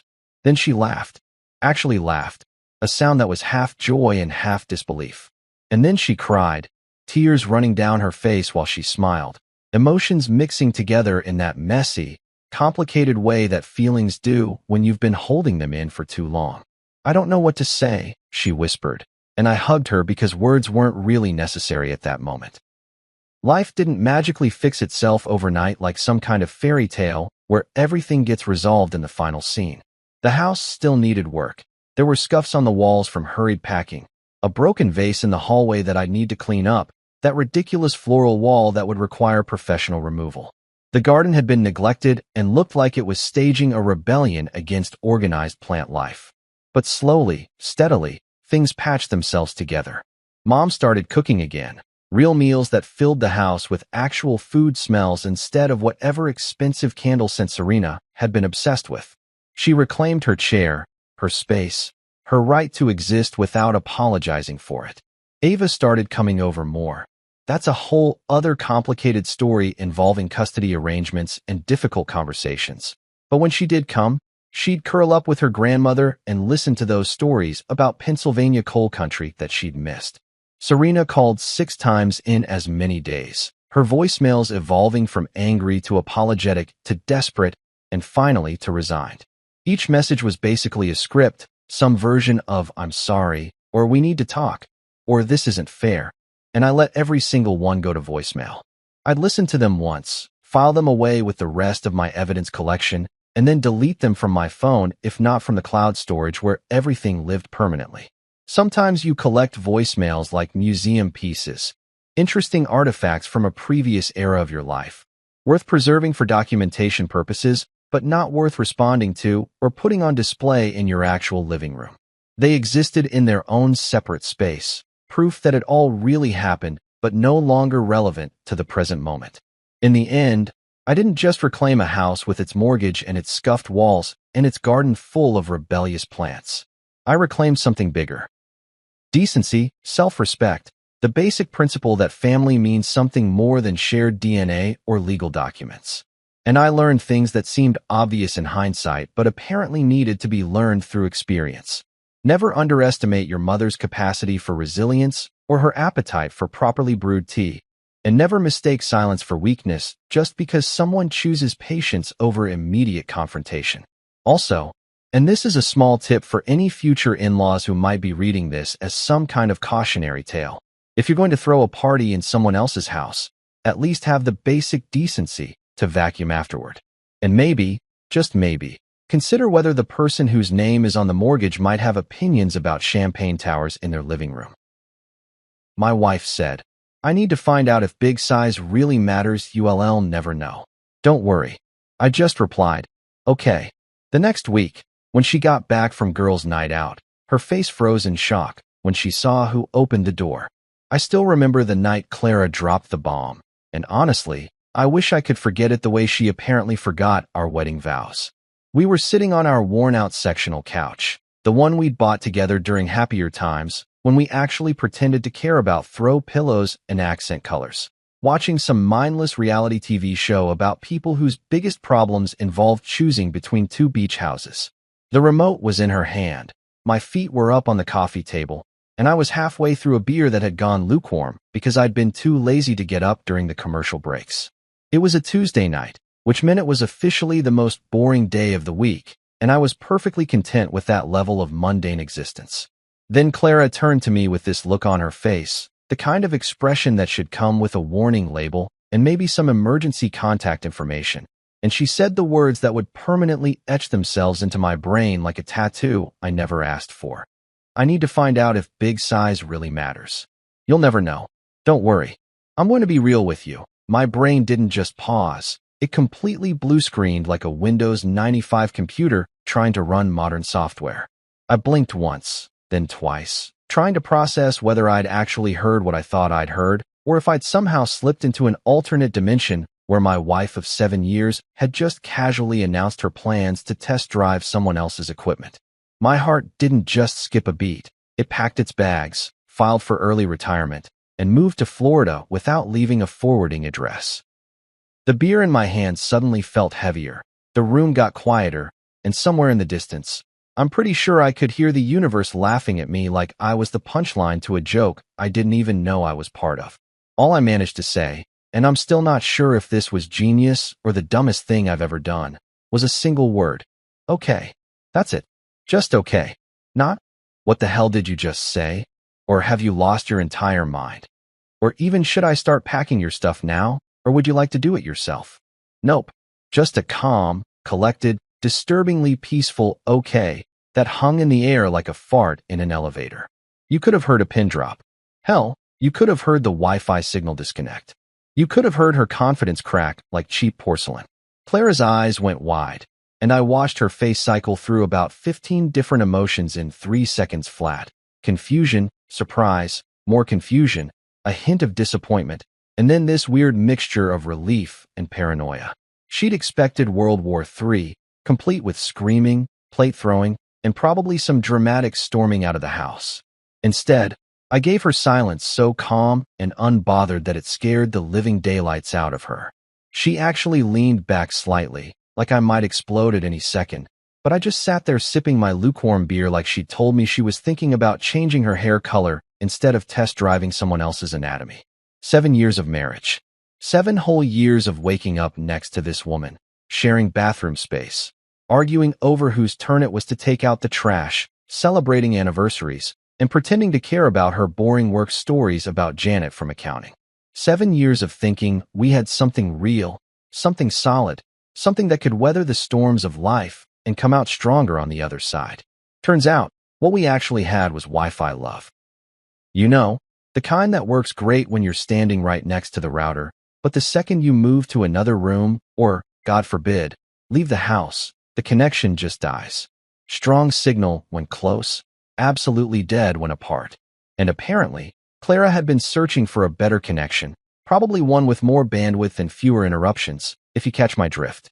That night, after she'd gone to bed with this satisfied little smile on her face like she'd just won some kind of twisted victory, I lay there staring at the ceiling, wide awake, my mind racing faster than a caffeinated squirrel on a highway.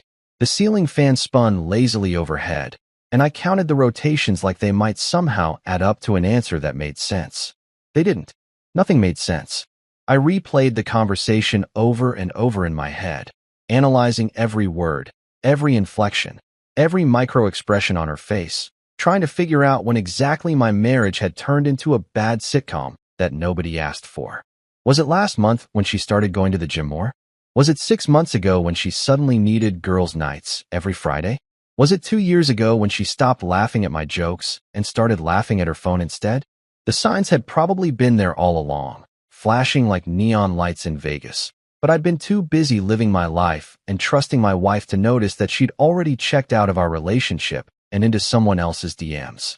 Around 3 in the morning, when sleep had officially given up on me and I'd given up on sleep, I had a thought that was so clear and so perfectly formed that it almost made me laugh out loud. If stupidity was currency, my wife would own Bitcoin.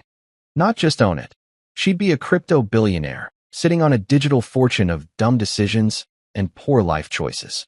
She'd be giving TED Talks about how to tank a perfectly good marriage in 1 sentence. She'd have her own podcast called How to Throw Away 7 Years in 10 Words or Less. I almost wanted to congratulate her on the efficiency of it all. Really.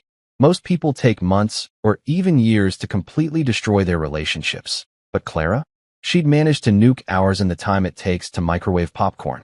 But here's the thing that really got me as I lay there in the dark, listening to her peaceful breathing next to me like she didn't have a care in the world. I wasn't even angry. Not yet, anyway. I was past anger, beyond rage, somewhere in that weird space where everything feels surreal and distant, like you're watching your life happen to someone else on a TV screen. I felt oddly calm, like I'd just been handed a puzzle that I needed to solve, and the first step was figuring out exactly how much of a disaster I was dealing with. Because if Clara thought she could just drop that bomb and walk away without consequences, she had another thing coming. If she wanted to play games, fine. But she just made the mistake of challenging someone who had nothing left to lose and all the time in the world to plan his next move. I turned my head slightly and looked at her sleeping face, peaceful and innocent in the dim light filtering through the curtains, and I made a decision right then and there. I wasn't going to scream, wasn't going to cry, wasn't going to beg or plead or try to change her mind. Nope. I was going to do something far more effective. I was going to let her think she'd won, let her believe she'd gotten away with it. And then I was going to systematically dismantle every aspect of her comfortable little life piece by piece until she understood exactly what she'd thrown away. Call it revenge, call it justice, call it whatever you want.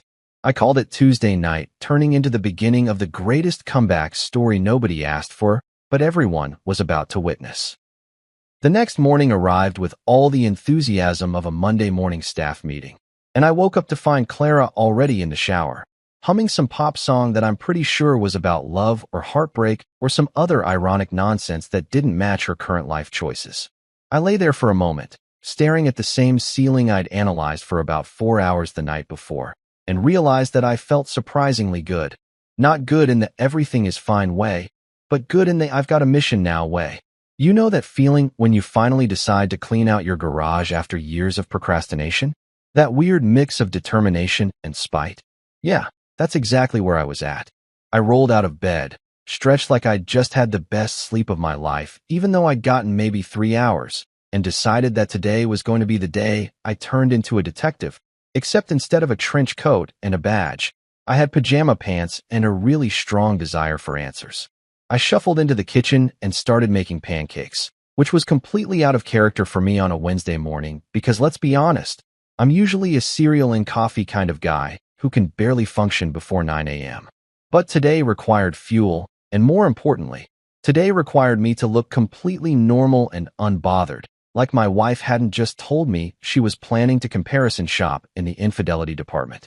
So I whisked eggs, measured flour, and flipped those pancakes like I was auditioning for a cooking show, all while my brain was running through scenarios and possibilities like a computer processing data.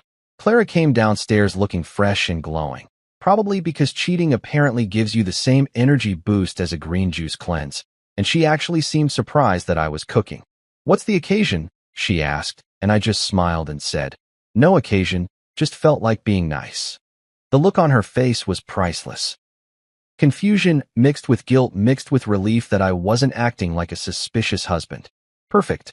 She sat down, ate her pancakes, complimented my cooking like we were in some kind of domestic sitcom, and then made a fatal mistake that would have made every cheater in history shake their heads in disappointment. She left her phone on the kitchen counter. Just left it there, face up, unlocked, like she was inviting me to read her diary or check her browser history. I watched her head upstairs to get dressed for work, heard her footsteps fade down the hallway, and then I looked at that phone sitting there like a gift from the universe. Now, I'm not normally the type of guy who goes through people's phones. I believe in privacy and trust, and all that good stuff that apparently doesn't apply when your spouse announces their plans to cheat on you. But desperate times call for desperate measures. And brother, I was desperate for confirmation that I wasn't losing my mind. I picked up that phone, and it lit up like Times Square on New Year's Eve, notifications popping up faster than spam emails promising to make me a millionaire. The first message that caught my eye was from a contact saved as Trainer Leo, which already seemed suspicious because who saves their gym trainer's number with a heart emoji next to it? The message read, "Can't wait for tonight, babe. Same hotel." I felt my eye twitch slightly, but I kept scrolling because apparently, this rabbit hole went deeper than I thought. Another message, "He'll never know, you're so good at keeping secrets." And then my personal favorite, "Bigger is always better, and you're definitely getting the upgrade you deserve." Well, at least someone was getting customer satisfaction and 5-star reviews. I wondered if Leo had a Yelp page I could leave a comment on. I didn't scream, didn't throw the phone, didn't even feel my blood pressure rise the way you'd expect. Instead, I felt this weird sense of calm wash over me, the kind of calm you feel when you finally understand exactly what you're dealing with. I took screenshots like I was a National Geographic photographer documenting a rare species of idiot in their natural habitat. Carefully, methodically, making sure I captured every angle and every piece of evidence. The messages, the times, the dates, the little inside jokes that made me want to throw up my pancakes. I sent everything to a secret email address I'd set up specifically for this purpose, because unlike my wife, I actually knew how to cover my tracks. Then I carefully placed her phone back exactly where she'd left it, screen facing up, same angle, same position, like I'd never touched it at all. After Clara left for work with a kiss on my cheek that felt like betrayal wrapped in lip gloss, I grabbed my own phone and texted my buddy Toby, a tech guy who worked in IT and knew more about computers and surveillance than most FBI agents. Toby and I had been friends since college, back when our biggest problems involved passing exams and figuring out how to afford pizza on a student budget. He was the kind of guy who could hack into pretty much anything if you gave him enough time and motivation, and right now, I had plenty of motivation to share. I sent him a text, "Need to meet up. Got a situation. Bring your laptop." He responded within seconds. "This about work or personal drama?" I typed back, "Personal. Need help catching a clown." His response made me laugh for the first time in 12 hours. "Circus or marriage?" I wrote back, "Both, Toby. Definitely both." We met at a coffee shop downtown, one of those hipster places where everything costs twice what it should and the baristas all look like they're auditioning for an indie band. Toby showed up with his laptop bag and this concerned expression that told me he already knew this was going to be serious. I ordered us both black coffees. None of that fancy latte nonsense, just straight caffeine, and we grabbed a corner booth where nobody could see his screen. I showed him the screenshots, explained the whole situation, and watched his face cycle through shock, anger, sympathy, and then finally, determination. "Man, I'm so sorry," he said, and I could tell he meant it. "But also, we're going to absolutely destroy her digital footprint if you want." I nodded. "I want evidence. Everything. Where she goes, who she talks to, what she's planning. I want to know her schedule better than she knows it herself." Toby cracked his knuckles like he was preparing for the Super Bowl of revenge operations and got to work. Within 20 minutes, he'd shown me how to access the phone records I'd need, explained how to track location history without her knowing, and even suggested I set up a few fake social media accounts to monitor her online activity. "You're going to be like Batman," he said, "except instead of fighting crime, you're fighting infidelity, and instead of a Batcave, you have a coffee shop with overpriced lattes." I grinned. "Does that make you Alfred?" He laughed. "Alfred wishes he had my tech skills." We spent another hour going over the plan, making sure every detail was covered, every possible scenario accounted for. By the time we left that coffee shop, I wasn't just a betrayed husband anymore. I was a man on a mission, armed with technology, fueled by spite, and ready to expose every lie Clara had been living. As I drove home that afternoon, I felt something I hadn't felt in years: purpose. Sure, it was purpose born from betrayal and wrapped in pettiness, but it was purpose nonetheless. Clara wanted to play games and pretend like our marriage was just some inconvenient obstacle between her and her gym trainer boyfriend. Fine. But she'd just made the critical mistake of underestimating the guy she'd been sleeping next to for 7 years, the guy who now had nothing to lose and everything to prove. Step 1 in the how to not get completely screwed over in a divorce handbook that I was apparently writing in real time. Move your money before she moves her boyfriend in. I'm talking about financial gymnastics here, the kind of maneuvering that would make an Olympic athlete proud, except instead of a gold medal, the prize was keeping my hard-earned cash out of the hands of someone who thought loyalty was just a rewards program at the grocery store. I spent Thursday morning, after another Oscar-worthy performance of being the perfectly normal, unsuspecting husband, sitting at my desk at work pretending to answer emails, while actually orchestrating the greatest financial disappearing act since magicians started sawing people in half. My coworker, Janet, walked by and asked if I was okay because apparently I had this intense look on my face like I was defusing a bomb. I told her I was just really focused on a project, which wasn't technically a lie if you considered project "Don't let your cheating wife clean out your bank account" a legitimate work assignment. First things first, the joint account. You know, that lovely shared checking account that married couples have because they're supposed to be a team, building a future together, combining their resources for the greater good of their partnership? Yeah, That financial symbol of trust and unity was about to get redirected faster than a GPS recalculating your route after you miss your exit. I logged into our bank's website, stared at that healthy balance that we'd built up together through years of saving and budgeting, and felt absolutely zero guilt about what I was about to do. I set up an automatic transfer that would move my portion of the money. And let's be clear, I kept meticulous mental records of who contributed what into a brand new account at a completely different bank, one that Clara didn't even know existed. The transfer was scheduled to happen in small increments over the next few weeks, nothing dramatic or obvious that would trigger alarms, just a slow and steady drain like a bathtub with a leak. By the time she noticed, if she even bothered to check, it would be too late to stop it. Next up, the credit card situation. We had a joint credit card that we used for everything from groceries to gas to those stupid subscription services that Clara insisted we needed, like the meditation app she used twice and the meal kit delivery that always arrived with half the ingredients missing. I logged into that account and did something beautiful. I changed the password to something she'd never guess in a million years. Gone was our wedding date or her birthday or any of those sentimental combinations that couples typically use. The new password was a random string of letters, numbers, and symbols that looked like a cat had walked across my keyboard, and I saved it in a secure password manager that only I had access to. Then, just for good measure, I set up alerts for any purchase over $20 because I wanted to know immediately if she tried to use that card for anything, especially if it involved hotel rooms or dinner for two. My paycheck was next on the list of financial assets that needed witness protection. I called HR. Well, actually, I emailed them because I'm not a monster who makes phone calls when email exists, and requested that my direct deposit be changed to my new private account effective immediately. The HR lady, Susan, who'd been with the company for about 100 years and had seen everything, responded within the hour with a simple done. Everything okay at home? I wrote back with a professional, just updating my banking information. Thanks for your quick response, because the last thing I needed was office gossip about my imploding marriage spreading faster than a computer virus. Susan, bless her heart, just sent back a thumbs up emoji and probably made a note in my file that I was going through something, but was handling it with the kind of calm professionalism that doesn't require an intervention from management. Then came the petty stuff, the little financial cuts that wouldn't destroy Clara but would definitely annoy the hell out of her, and honestly, I was here for all of it. Netflix? Cancelled. I wasn't about to fund her date night entertainment while she cuddled up with trainer Leo watching rom-coms that probably gave her ideas about how romance should work. She wanted to watch movies?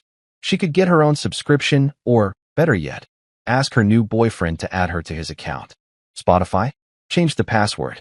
All those carefully curated playlists she'd made with titles like Workout Vibes and Chill Evening, locked away behind a password fortress. The meal kit subscription? Cancelled. The wine club membership that sent us overpriced bottles every month? Cancelled. That random streaming service we'd signed up for during a free trial and forgot about? Cancelled with extreme prejudice. Every single girls' night Clara had been going to, and there had been a suspicious number of them recently, was actually a thinly veiled excuse for what I now knew was gym class, with her personal trainer named Leo. The irony wasn't lost on me that she'd been claiming she needed to work on her fitness, while actually just working on destroying our marriage. Funny how cardio works better when it's horizontal, right? I wondered if Leo charged by the hour or if infidelity came with some kind of bulk discount package deal. Maybe he had a punch card. Destroy 10 marriages. Get the 11th home wrecking session free.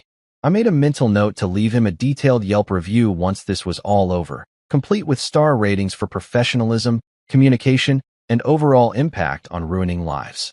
I spent the entire day making these changes, moving money, canceling subscriptions, and basically building a financial fortress around everything I'd worked for while Clara had been out there living her best life at my expense.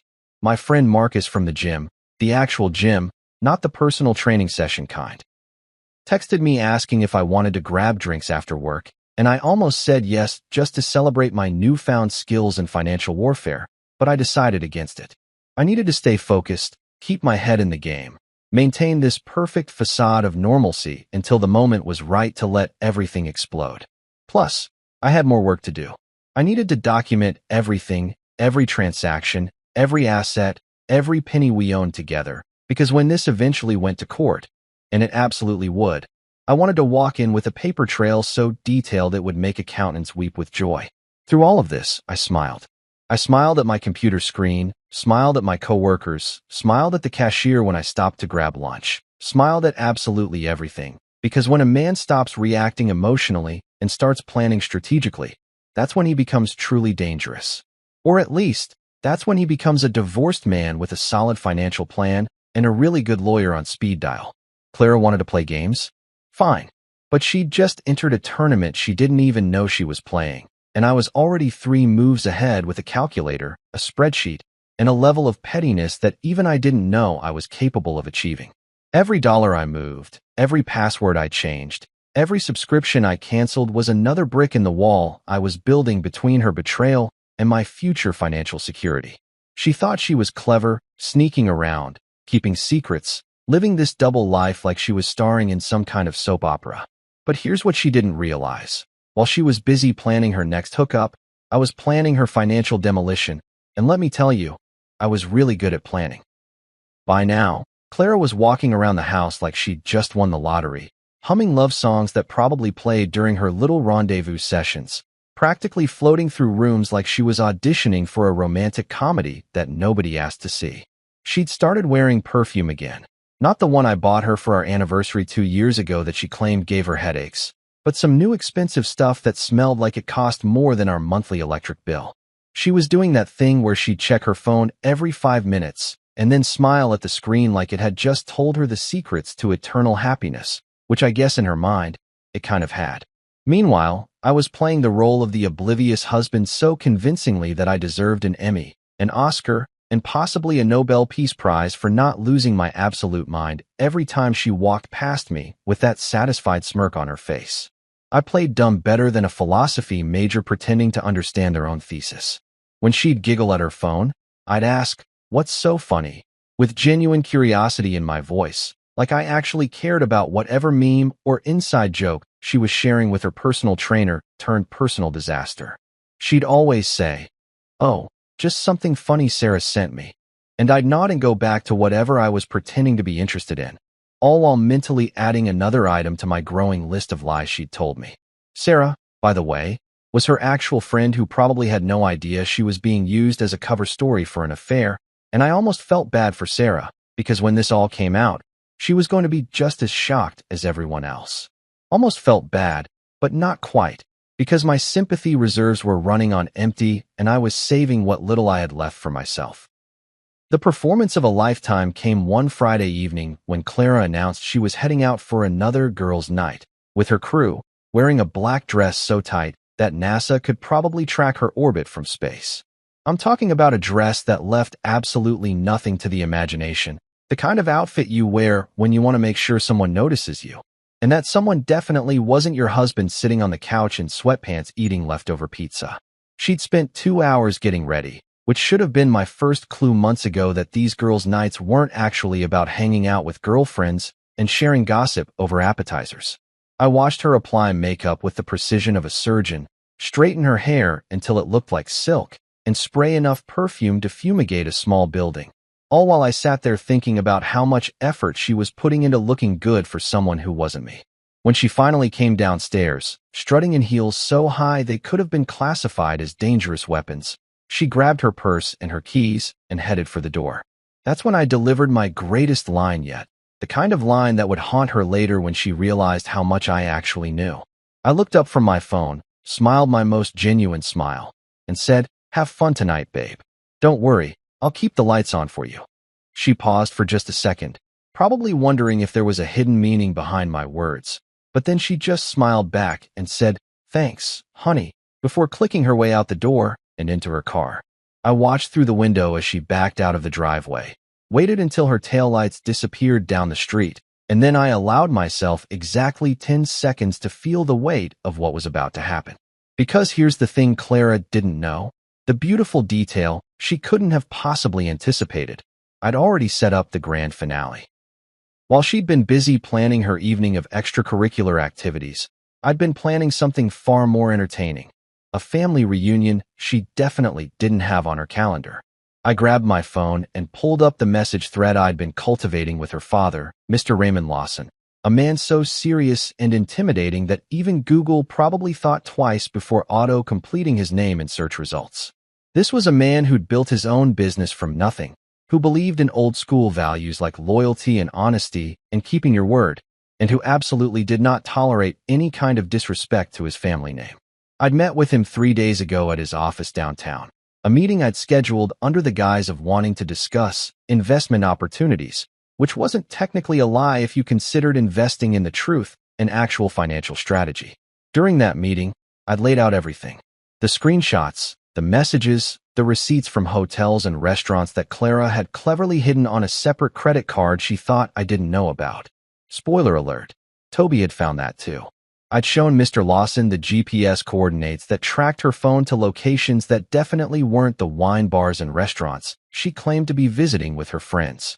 I'd presented my evidence like a prosecutor at trial, calm and methodical, letting the facts speak for themselves while I watched his face turn from confusion to anger to this cold, calculated rage that reminded me exactly where Clara had gotten her stubborn streak from. He'd sat there in his leather chair, fingers steepled under his chin, looking at the damning evidence spread across his mahogany desk, and finally he'd said just 5 words that made my entire week. "What do you need me to do?" What I needed was simple. I needed him to be present for the reveal, to see firsthand what his daughter had become, to witness the moment when her carefully constructed house of lies came crashing down like a demolished building. So I'd send him everything: screenshots, receipts, GPS coordinates, the whole digital paper trail that documented her affair better than any private investigator could have done. He'd replied with one text that made me smile for the first time in days. "I'm on my way." That was tonight. Right now. While Clara was probably walking into whatever hotel room she'd booked for her latest session of marriage demolition, her father was parking his Mercedes in my driveway, walking up to my front door, and preparing to help me serve up the most satisfying plate of consequences this side of the Mississippi. Oh, popcorn night was definitely coming, and I'd already prepared the entertainment. I'd changed the locks earlier that day, called a locksmith who showed up with a van full of hardware and asked 0 questions about why a man needed his locks changed on a Friday afternoon. I'd paid him in cash, tipped him generously for the discretion, and watched him install new deadbolts that Clara's keys would be absolutely useless against. I'd also set up a camera on the front porch, one of those Ring doorbell things that everyone and their mother seem to have these days, because I wanted to capture her face when she realized she couldn't just waltz back into the house like everything was normal. Was it petty? Absolutely. Was it necessary? 100%. Would I watch that footage multiple times while eating ice cream directly from the container? You bet your ass I would. Mr. Lawson arrived at exactly 8:30, punctual as always, dressed in a suit despite it being a Friday night, because that's just the kind of man he was. Always prepared, always professional, always ready for whatever situation required his attention. We shook hands at the door, and I could see in his eyes that he was just as ready for this confrontation as I was. Maybe even more so, because this wasn't just about his daughter's marriage. It was about his family's reputation and the values he'd spent his entire life trying to instill in his children. We sat in the living room, the same room where Clara had dropped her bomb just a week ago, and we waited. We didn't talk much because what was there to say? The evidence spoke volumes, and now all that was left was to present it to the one person who'd been living in blissful ignorance of her own choices and consequences. Around 11:30, we heard the car pull into the driveway, heard the engine shut off, heard the sound of heels clicking on the pavement as Clara made her way to the front door, probably texting Leo about what a great time she'd had, or already planning their next encounter. I heard her try her key in the lock, heard the confused jiggling when it didn't work, heard her try again with increasing frustration, and then finally, the knock on the door. I looked at Mr. Lawson, he nodded, and I stood up and walked to the door with all the calm confidence of a man who'd planned this moment down to the last detail, ready to open it and watch everything Clara thought she knew about her perfect double life completely fall apart. That Friday night, Clara strutted out of our house in a black dress so tight that it looked like it had been spray painted onto her body, and I'm pretty sure if she'd sneezed, the entire thing would have just disintegrated into dust. The fabric was doing more work than a suspension bridge during rush hour, and honestly, NASA could have used her as a tracking satellite with how visible she was going to be wherever she ended up that night. Her heels were clicking against our hardwood floors like some kind of warning system, announcing her departure with all the subtlety of a fire alarm, and she'd done her makeup so dramatically that she looked like she was either headed to a photo shoot or auditioning for a role in a music video about bad decisions. I watched her check herself out in the hallway mirror one more time, adjusting her necklace and making sure every hair was in place, completely oblivious to the fact that her entire world was about to implode in approximately 3 hours. "Don't wait up," she said with this little smile that I'm sure she thought was mysterious and alluring, but actually just made her look like someone who was way too proud of themselves for lying. Her voice had that sing-song quality that people use when they think they're getting away with something. That tone that screams, "I'm doing something I shouldn't be doing, but I'm convinced you're too stupid to figure it out." I looked up from the couch where I'd strategically positioned myself to look as casual and unbothered as humanly possible, gave her my best supportive husband smile, and delivered the line I'd been practicing in my head for the past hour. "Wouldn't dream of it, babe. Have fun with the girls." The word girls came out of my mouth tasting like battery acid, but I managed to keep my expression neutral, even added a little wave as she grabbed her designer purse, the one I'd bought her for Christmas, ironically enough, and headed out the door. I watched through the window as she got into her car, backed out of the driveway with all the confidence of someone who thought they'd successfully pulled off the perfect crime, and drove off into the night toward whatever seedy hotel room she'd booked for her extracurricular activities with trainer Leo. The second her taillights disappeared around the corner, I let out a breath I didn't even realize I'd been holding and immediately got to work. Mr. Lawson was due to arrive in about 2 hours, which gave me plenty of time to set the stage for what was about to become the greatest reality show episode that would never air on television. I tidied up the living room, not because I cared about appearances, but because I wanted the setting to be perfect when Clara walked into her own personal nightmare. I even lit a candle on the coffee table, one of those expensive ones she'd bought from some boutique that smelled like autumn leaves and broken dreams, or whatever pretentious description it had on the label. When she returned around 11:30, I could hear her humming some pop song from the driveway, probably still riding the high of whatever disaster she'd just participated in, completely unaware that her keys were about to become as useful as a screen door on a submarine. I heard her heels clicking up the walkway, those same expensive heels that had clicked their way out earlier, now clicking their way toward consequences. And then came the beautiful sound of her key sliding into the lock, turning, and then nothing. Confusion. She tried again, jiggling the key like maybe she'd just done it wrong the first time, like the lock was playing hard to get.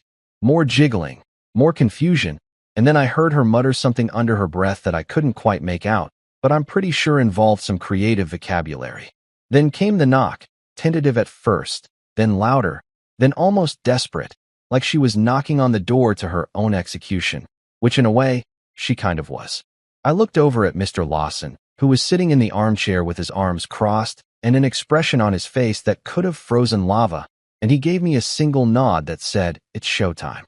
I stood up, took my sweet time walking to the door because I wanted her to stew in that confusion for just a few more seconds, and then I opened it. The look on Clara's face was absolutely priceless. The kind of expression you can't fake or recreate. The moment when someone's brain just completely short-circuits trying to process information that doesn't match their expectations. She'd been expecting to walk into a dark house with her sleeping husband upstairs, maybe grab a glass of water, wash off her makeup, and slip into bed like nothing had happened. Instead, she was standing on her own porch, locked out of her own house, staring at her fully awake husband and, plot twist, her father sitting in the living room behind me like we were hosting some kind of intervention. Her face went through more emotions in 3 seconds than an entire season of a soap opera. First came confusion, her eyebrows scrunching together like she was trying to solve a complicated math problem. Then came surprise, her eyes widening as she registered her father's presence in what was supposed to be her safe space. Then came fear, real genuine fear, as her brain started connecting dots faster than a conspiracy theorist on Twitter. Her mouth opened and closed a few times like a fish that had just been yanked out of water, and she looked between me and her father like she was watching a tennis match in slow motion. "What, why? Dad?" she managed to stammer out. her voice going up about 3 octaves and losing all that confidence she'd had when she'd strutted out earlier. Mr. Lawson stood up from the armchair with the kind of deliberate slowness that made the moment feel even more intense, and he fixed his daughter with a stare that could have made criminals confess to crimes they didn't commit. "Care to explain?" he said, his voice calm, but carrying the kind of weight that made the air in the room feel heavy. Those 3 words hung there like a guillotine blade, and I watched Clara's face drain of color faster than someone pulling the plug on a bathtub. She looked at me, probably hoping I'd somehow save her or explain this away as some kind of misunderstanding, but I just stood there with my arms crossed, wearing an expression that I hoped communicated, "Yeah, I know everything, and your dad knows everything, and you're about to have the worst night of your entire life." She started to mumble something, words tumbling out of her mouth in no particular order, something about being at her friend's house and losing track of time and not understanding what was happening. But her excuses sounded like someone trying to explain why they robbed a bank while still holding the money bag. Her father raised his hand, and she immediately stopped talking like he'd hit a mute button, which would have been funny if the whole situation wasn't so pathetically sad. That's when I walked over to the coffee table, picked up the manila envelope I'd prepared earlier, because yes, I'd literally printed out evidence, like we were in a legal drama, and handed it to Mr. Lawson. He opened it with the careful precision of a surgeon, pulled out the printed screenshots, the credit card statements, the GPS location data, and spread them across the coffee table like he was dealing cards in the world's worst poker game. The papers hit the table with a sound that seemed way louder than it should have been, like a judge's gavel coming down with a final verdict. Each piece of evidence was labeled and organized because I'm nothing if not thorough, and I watched Clara's eyes dart across the documents, seeing her entire secret life displayed in high-definition color prints. There were the text messages with Leo, the "can't wait to see you," and "he'll never know" messages that looked even more damning in Times New Roman font. There were the hotel receipts, complete with dates and times that corresponded perfectly with her girls' nights. There was the credit card statement showing charges at restaurants and stores that she'd never mentioned, purchases that suddenly made sense now that I knew she'd been buying lingerie that I'd never seen her wear at home. Clara looked at the evidence spread across the table like someone watching their own life flash before their eyes. Except instead of seeing good memories, she was seeing every lie she'd told, every secret she'd kept, every moment she'd thought she was being clever. Her hands started shaking, and she looked up at me with tears forming in her eyes. And I'm not gonna lie, there was a tiny part of me that felt something almost like sympathy. Almost.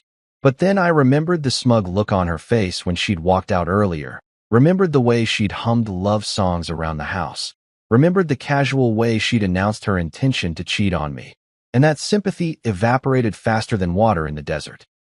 She opened her mouth to say something, probably to try to explain or justify or somehow make this all make sense, but the words wouldn't come out. I leaned against the doorframe, looked at her standing there in her too tight dress and her too high heels with her mascara starting to run, and I delivered the line I'd been saving for this exact moment. "Oh, you said you'd find out if size mattered.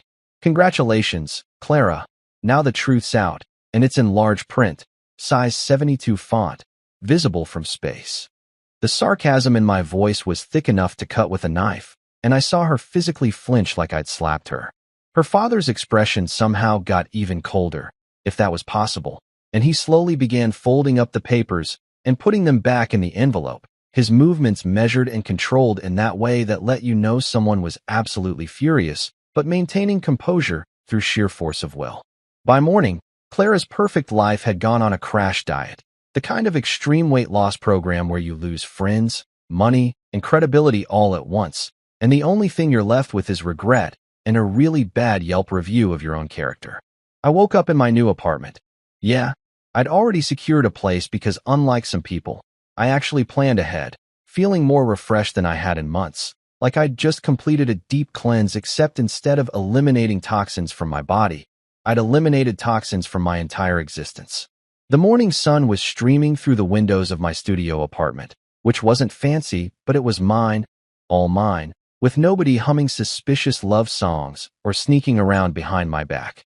I made myself a cup of coffee, the good kind that I'd bought with my own money from my own account that nobody else had access to, and I sat down to watch the social implosion unfold in real time across multiple platforms. Clara's girls group. That tight-knit circle of friends she'd been using as cover for her extramarital adventures had ghosted her faster than a free trial subscription ending on the last day of the month. I'm talking about a complete and total abandonment that would make reality TV eliminations look gentle by comparison.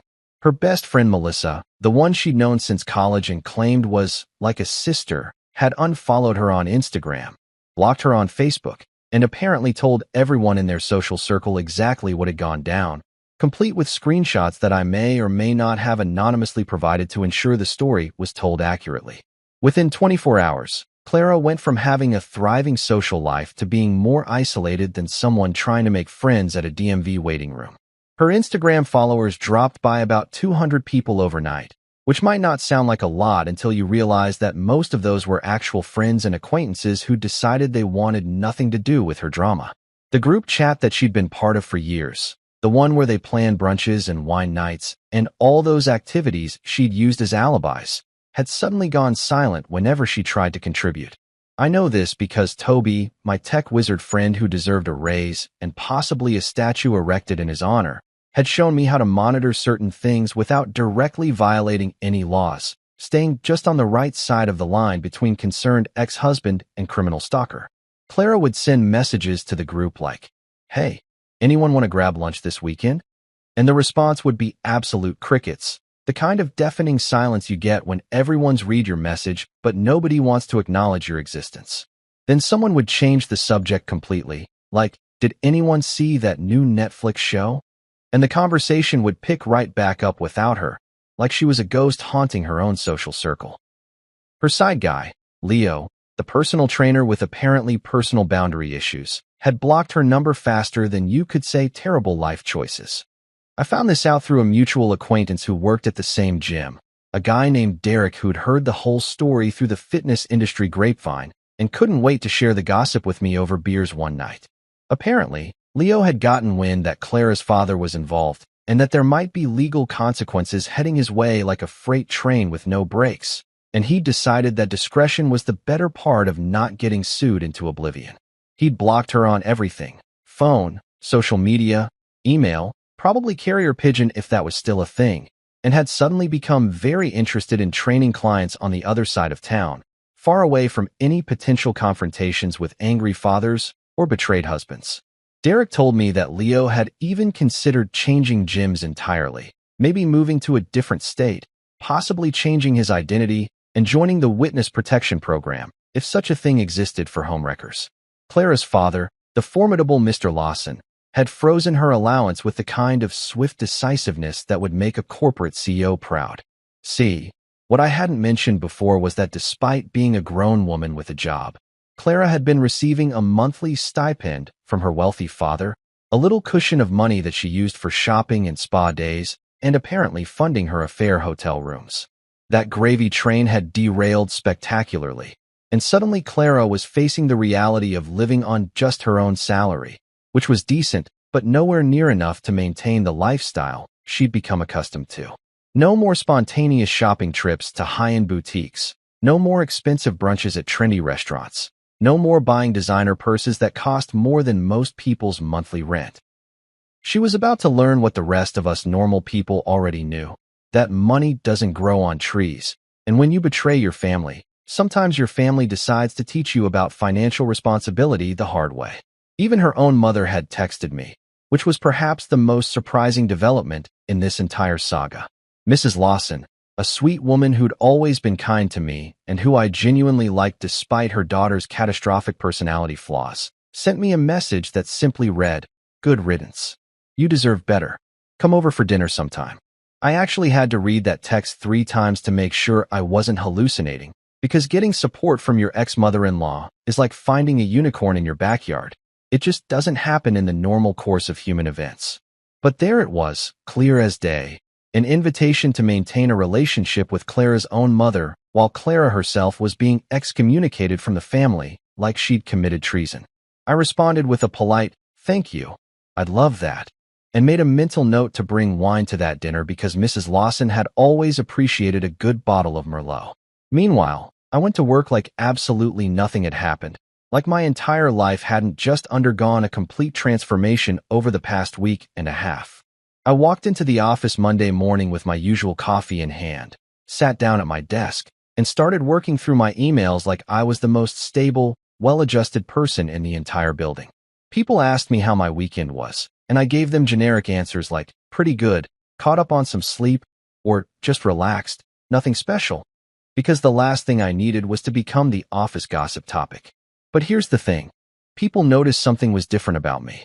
My coworker David, who sat in the cubicle next to mine and who I'd worked with for about 3 years, actually stopped by and said, "Dude, you're glowing.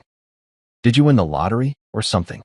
I just laughed and told him I'd been using a new face wash, which was technically true because I had bought new toiletries for my new apartment. But obviously that wasn't the source of my newfound radiance.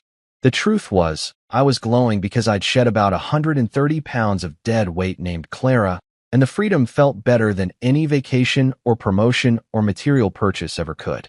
I was sleeping better, eating better, working out more consistently, and generally existing in a state of peace that I hadn't experienced in years. People kept commenting on my improved mood, my better energy, my more positive attitude, and I kept deflecting with jokes about finally getting enough sleep or cutting back on caffeine or whatever benign explanation I could think of that didn't involve explaining that I'd just orchestrated the most satisfying revenge plot of the decade. My boss, Patricia, even pulled me aside during a team meeting and asked if everything was okay at home, probably because I seemed so much happier that she was worried I was compensating for something terrible. I assured her everything was fine, better than fine actually, and she gave me this knowing look that suggested she didn't believe me but wasn't going to push for details. What Clara didn't realize, what she couldn't have possibly understood in her self-centered worldview, was that reputation isn't just about what people know. It's about what people choose to believe when they find out who you really are. And once the truth came out about her affair, about her lies, about her complete disregard for the vows she'd made and the trust she'd shattered, people chose to believe that she was exactly what the evidence showed. Someone willing to destroy a 7-year marriage for some temporary excitement, with a gym trainer who couldn't even spell commitment, let alone practice it. Her reputation went from Clara Lawson, successful professional with a great marriage, to Clara Lawson, that woman who cheated on her husband and got caught in the most spectacular way possible overnight. And in a world where your reputation is basically your social currency, Clara had just declared bankruptcy. The best part, and I mean this genuinely, was watching her try to salvage things through social media. She started posting these inspirational quotes about moving forward and learning from mistakes and becoming a better person, all while her comments section remained conspicuously empty because nobody wanted to be associated with her disaster. She posted photos of herself doing yoga with captions about finding inner peace, and I'm sitting there thinking, good luck finding inner peace when you've got exactly 3 friends left, and one of them is probably your hairdresser who doesn't know the full story yet. She even tried the classic move of posting throwback photos with captions about better times, probably hoping people would forget about the present disaster and remember when she wasn't a cautionary tale about infidelity. It didn't work. The internet has a long memory, and her social circle had screenshots for days. I met my lawyer on a Wednesday afternoon at his downtown office, a place that smelled like expensive leather, old books, and the kind of success that comes from winning battles other people thought were unwinnable. Barrister Cunnell. Yes, he actually went by barrister even though we were in America, and that's technically a British term, but nobody questioned it because the man had a success rate that made other lawyers weep into their law degrees, was a calm, collected individual who read legal codes the way normal people read bedtime stories. I'm talking about a man who could cite case law from memory while simultaneously eating a sandwich and checking his phone, the kind of multitasking that would make productivity gurus jealous. His office was on the 15th floor of one of those glass buildings that reflected the sun like a giant mirror, and when I walked in, his secretary, a woman named Gloria who looked like she could organize a hurricane, immediately ushered me into his private office with the efficiency of someone who'd done this exact routine about 10,000 times. Cunnell was sitting behind a desk that was probably worth more than my car, wearing a suit that looked like it cost more than my monthly rent, and when he looked up at me, He had this slight smile that told me he already knew this was going to be interesting. I'd sent him all the evidence beforehand. The screenshots, the financial records, the GPS data, everything Toby and I had compiled over the past couple of weeks, and he'd already reviewed it with the thoroughness of a detective investigating a murder case. "My friend," he said in his slight accent that nobody could quite place, but everyone found oddly reassuring. "This isn't a divorce case. This is a documentary. You could submit this to Netflix, and they'd give you a 3-season deal." I actually laughed at that, the first genuine laugh I'd had in his presence, and I sat down in the chair across from his desk feeling like I was in very capable hands. He pulled out a folder that was already labeled with my name and Clara's name, and he started walking me through the process with the kind of detail that made me understand why he charged what he charged. "Here's what's going to happen," he said, leaning back in his chair with his fingers steepled like a supervillain plotting world domination, except instead of world domination, he was plotting Clara's legal destruction. "We're going to file for divorce on grounds of adultery, which in this state still matters despite what people think about no-fault divorces. With the evidence you've provided, we have an airtight case that even a first-year law student could win, but lucky for you, you've got me instead." He slid a document across the desk, and I saw it was already drafted, already prepared, like he'd been working on it since the moment I'd sent him the first email. The man was efficient, I'd give him that. We filed the papers faster than Clara could post a fake inspirational quote on Instagram about healing and growth and whatever other nonsense she was trying to peddle to her rapidly shrinking audience. Connell had connections at the courthouse. Of course he did, because that's what happens when you're good at your job and you've been doing it for 20 years. And he managed to get our case expedited in a way that I didn't think was legally possible, but apparently was if you knew the right people and filled out the right forms. Within 48 hours, Clara was served with divorce papers at her temporary apartment. She'd moved in with her friend Ashley, one of the few people who hadn't completely abandoned her, probably because Ashley didn't know the full story yet or was too polite to kick her out. And according to the process server, her reaction was exactly what you'd expect from someone who'd been living in denial about consequences. The court date arrived about 6 weeks later, which in divorce terms was basically light speed, and I walked into that courthouse feeling like I was about to attend the graduation ceremony from the School of Hard Knocks, except I was valedictorian and Clara was getting expelled. The building was one of those imposing government structures with marble floors and echoing hallways that made every footstep sound dramatic. And I met Connell outside the courtroom wearing my best suit. Not expensive like his, but respectable enough to show I was taking this seriously. Clara showed up with her own lawyer, a nervous-looking guy named Mitchell something or other who looked like he'd rather be literally anywhere else. And I could tell from the way he kept adjusting his tie that he knew this was a losing battle before it even started. Clara herself looked like she'd aged about 5 years in the past 2 months, her usual polished appearance replaced with something more haggard, more desperate. And I almost felt sorry for her until I remembered why we were all standing in this courthouse in the first place. The judge was a woman named Honorable Patricia Chun, a no-nonsense individual in her 50s who had a reputation for seeing through nonsense faster than a metal detector at an airport. She walked into the courtroom. We all stood up like obedient students when the principal enters the room, and she sat down behind her bench with a stack of papers that I knew contained all the evidence of Clara's extracurricular activities. The proceedings started with all the usual legal formalities, the kind of procedural stuff that makes courtroom dramas on TV seem way more exciting than they actually are in real life. And then Connell started presenting our case. He laid out the evidence methodically, piece by piece, building a narrative that was so clear and so damning that even Clara's lawyer stopped trying to object after the first 10 minutes and just sat there looking defeated. Clara tried tears, which I have to admit was a bold strategy considering we were in front of a female judge who'd probably seen every manipulation tactic in the book and had written the book on not falling for them.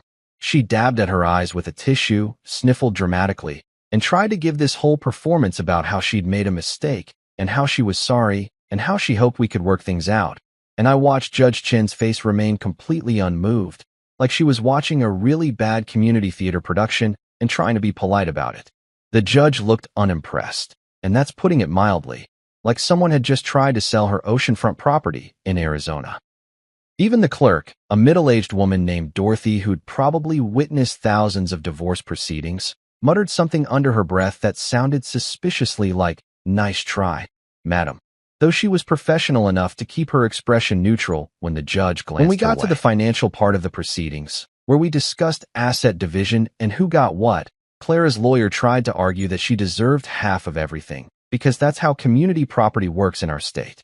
Connell shut that down so fast, it was like watching a professional tennis player return a serve from an amateur who'd just picked up a racket for the first time. He presented evidence of the separate account I'd set up, showed the judge documentation of my income versus her income, demonstrated that I'd paid for the majority of our shared expenses during the marriage, and then, and this was the beautiful part, he introduced evidence of Clara using marital funds to pay for her affair, including hotel rooms and gifts for Leo that she'd charged to our joint credit card before I'd locked her out. Judge Chin's eyebrows raised slightly at that, which in judge language is basically the equivalent of standing up and shouting, "Oh hell no." The judge reviewed the evidence with the careful attention of someone grading a final exam, and I watched Clara's face go through that familiar cycle of emotions.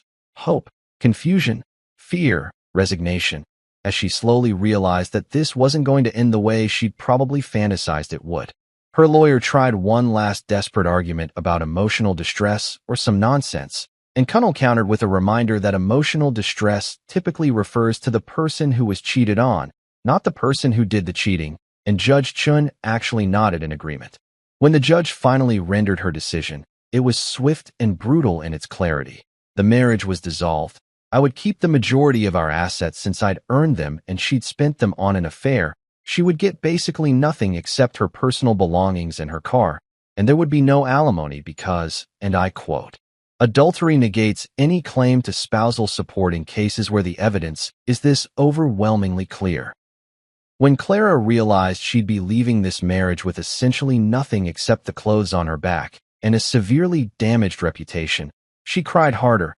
And this time I think the tears were actually genuine, because the reality of her situation was finally sinking in through her thick skull. She looked at me across the courtroom with this pleading expression, like maybe I'd suddenly develop amnesia and forget everything that had happened, like maybe I'd stand up and say, "Just kidding, let's work it out." But I just sat there with my hands folded on the table in front of me, my expression as neutral as Switzerland during a world war. Connell placed a hand on my shoulder in a gesture of both congratulations and restraint, probably sensing that I wanted to say something sarcastic, but knowing that staying silent was more powerful than any words I could have offered. As we filed out of the courtroom after the judge dismissed us, Clara tried to approach me in the hallway, her lawyer trailing behind her looking exhausted and probably calculating how much therapy he was going to need after this case. I kept walking, Connell beside me like a well-dressed bodyguard. And just before we reached the elevator, I stopped, turned around, and delivered the line I'd been saving for this exact moment. I leaned in slightly, just close enough that she could hear me clearly, and I whispered with a smile that probably looked more threatening than friendly, "Don't worry, Clara. Maybe Leo will lend you some size. Oh wait, he blocked your number. Guess you'll have to figure things out on your own now." Her face crumpled like a paper bag, and I turned back around and walked into the elevator feeling lighter than I had in 7 years, like I'd just set down a backpack full of rocks that I'd been carrying up a mountain for no good reason. She tried to rebuild her image online with all the desperation of someone trying to put toothpaste back in the tube, and let me tell you, it was simultaneously pathetic and entertaining in equal measure.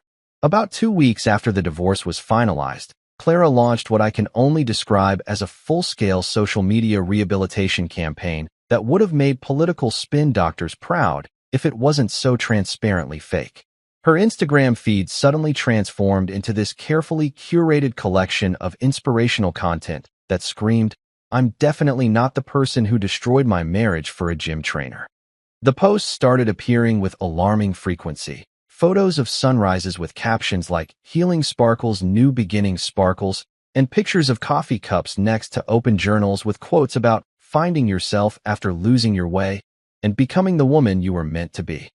Translation: broke and blocked sparkles, desperate and delusional sparkles, please forget what I did, sparkles. I have to admit, I watched this social media resurrection with the kind of fascination usually reserved for watching car accidents in slow motion or reality TV shows about people making terrible life choices. Every post was more carefully filtered than the last. Every caption more generic and meaningless than a fortune cookie written by someone who'd given up on life. She posted selfies with captions about self-love and growth, and I'm sitting there with my tea. Yeah, I'd switched from coffee to tea because apparently divorce turns you into a more sophisticated person, thinking about how self-love is great and all, but maybe she should have practiced some loyalty love first. She shared quotes from famous people about overcoming adversity, as if cheating on your husband and getting caught was some kind of natural disaster that happened to her rather than a conscious choice she made repeatedly over several months. Her followers dropped like bad stocks during a market crash, that slow but steady decline that tells you everyone's jumping ship before it completely sinks. She went from about 800 followers, not influencer numbers, but respectable for a regular person, down to about 450, and I'd bet money that at least 300 of those remaining followers were either bots, people who forgot they followed her, or relatives who felt obligated to keep supporting her out of family loyalty. Every post she made got fewer and fewer likes. The comments sections remained emptier than a movie theater showing a film nobody asked for, and the few comments she did get were from accounts that looked suspiciously like they might be her own burner profiles trying to make it seem like people still cared. One comment on a post about rising from the ashes said, "You're so strong. Keep going." And it came from an account with 0 followers, 0 posts, and a username that was just random numbers. Definitely her own fake account trying to boost her own morale. The really sad part was watching her try different strategies to win back public approval, like she was A/B testing her personality to see which version people would tolerate. First came the vulnerable and apologetic phase, where she posted long captions about making mistakes and learning from them, carefully worded to sound remorseful without actually taking full responsibility for anything specific. Sometimes we lose our way and hurt the people we love, but growth comes from acknowledging our flaws. She wrote on a post featuring a black and white photo of her looking contemplatively out a window. "Real deep stuff, Clara. I'm sure the philosophy department at Harvard is preparing your acceptance letter as we speak." When that didn't generate the sympathy she was hoping for, she pivoted to the empowered woman finding herself phase, posting gym selfies with captions about physical and mental strength, completely ignoring the irony that gyms were literally where her problems started. Then came my personal favorite phase, the subtle shade and victim mentality era, where she started posting vague things about people who judge without knowing the full story and those who kick you when you're down. Lady, we knew the full story because there were screenshots, and you weren't kicked when you were down. You were held accountable when you got caught. But sure, play the victim card like it's a get-out-of-jail-free pass in Monopoly. She posted something about betrayal from unexpected places, and I nearly spit out my tea laughing, because the audacity of someone who committed betrayal complaining about being betrayed by people who simply told the truth was Olympic-level mental gymnastics. The comments on those posts were even more sparse, probably because people could smell the manipulation through their phone screens. Her father called me one afternoon about 3 weeks into Clara's social media redemption tour, and I could hear the exhaustion in his voice that comes from dealing with a stubborn person who refuses to accept reality. "She's been calling her mother every day asking for money," Mr. Lawson said with a heavy sigh that sounded like it carried the weight of years of disappointment, claiming she needs it for rent and groceries. "But I know she's probably trying to maintain a lifestyle she can no longer afford." He paused, and I could hear him stirring what sounded like coffee or tea in the background. "I wanted to thank you again for showing me who she really was. Better late than never, I suppose." I told him he had nothing to thank me for, that I'd simply opened a door that was already unlocked, and we ended the call with him inviting me to a family barbecue the following month. Yes, Clara's own father was inviting her ex-husband to family events while she was persona non grata. If that doesn't tell you everything you need to know about how badly she'd screwed up her life, I don't know what would. Meanwhile, I had moved on in the most literal sense possible, settling into my new apartment with the kind of peace that comes from having zero drama in your life. My place wasn't huge, a decent one-bedroom in a building that had working elevators and neighbors who kept to themselves. But it was mine, all mine, paid for with money that nobody else had claimed to. I decorated it simply because I'm not exactly an interior design expert, but it felt more like home than the house I'd shared with Clara ever did. No arguments echoing off the walls, no passive-aggressive notes left on the counter, no suspicious phone calls or mysterious girls' nights to worry about. Just me, my coffee maker, my new TV that I'd bought without having to consult anyone, and a peace of mind that was literally priceless. My neighbor's cat, a fat orange tabby named Muffin who belonged to the elderly lady next door named Mrs. Patterson, had taken a liking to me and would occasionally wander over when I left my door open, which I considered a sign that I was finally living right since cats notoriously have good judgment about people. Sometimes Clara called from unknown numbers. She'd burned through about 3 different phone numbers trying to get me to answer, crying about how she'd made a mistake and how we could work things out if I'd just give her another chance. The first time she managed to get through my defenses and I actually answered, I listened to her entire sob story about how sorry she was, how much she missed me, how Leo had turned out to be using her just like I'd supposedly used her, which was rich considering I'd been the faithful one in this equation. When she finally finished her monologue that sounded rehearsed and desperate, I said with the calmest voice I could muster, "Mistakes are when you forget to charge your phone or you miss your exit on the highway. This was a life decision, a series of conscious choices you made over months while lying to my face. There's a difference." She started to argue, to explain, to somehow justify her actions with mental gymnastics that would qualify for a circus act, but I just hung up. She'd call back immediately, and I'd decline. She'd text from the same unknown number, and I'd block it. This happened about 7 times over the course of a month until she finally seemed to get the message that no amount of tears or apologies or promises would undo what she'd done or make me forget who she'd shown herself to be. Revenge finished. I focused on rebuilding my life from the ground up, and let me tell you, it felt better than any vacation I'd ever taken or any promotion I'd ever received at work. The drama was over, the legal battles were won. And now I had the luxury of actually living for myself instead of constantly looking over my shoulder wondering what lie Clara was telling or what secret she was keeping. I started hitting the gym regularly, ironically enough, but at a completely different facility across town where nobody knew my story, and I could just be another guy trying to get in shape without the baggage of a failed marriage following me around like a bad smell. My new routine was simple. Wake up at 6, hit the gym for an hour, come home and make a proper breakfast instead of grabbing whatever processed garbage was quickest, and then head to work feeling like I'd already accomplished something before most people had finished their first coffee. The gym sessions were therapeutic in ways I hadn't expected, not just physically, but mentally too.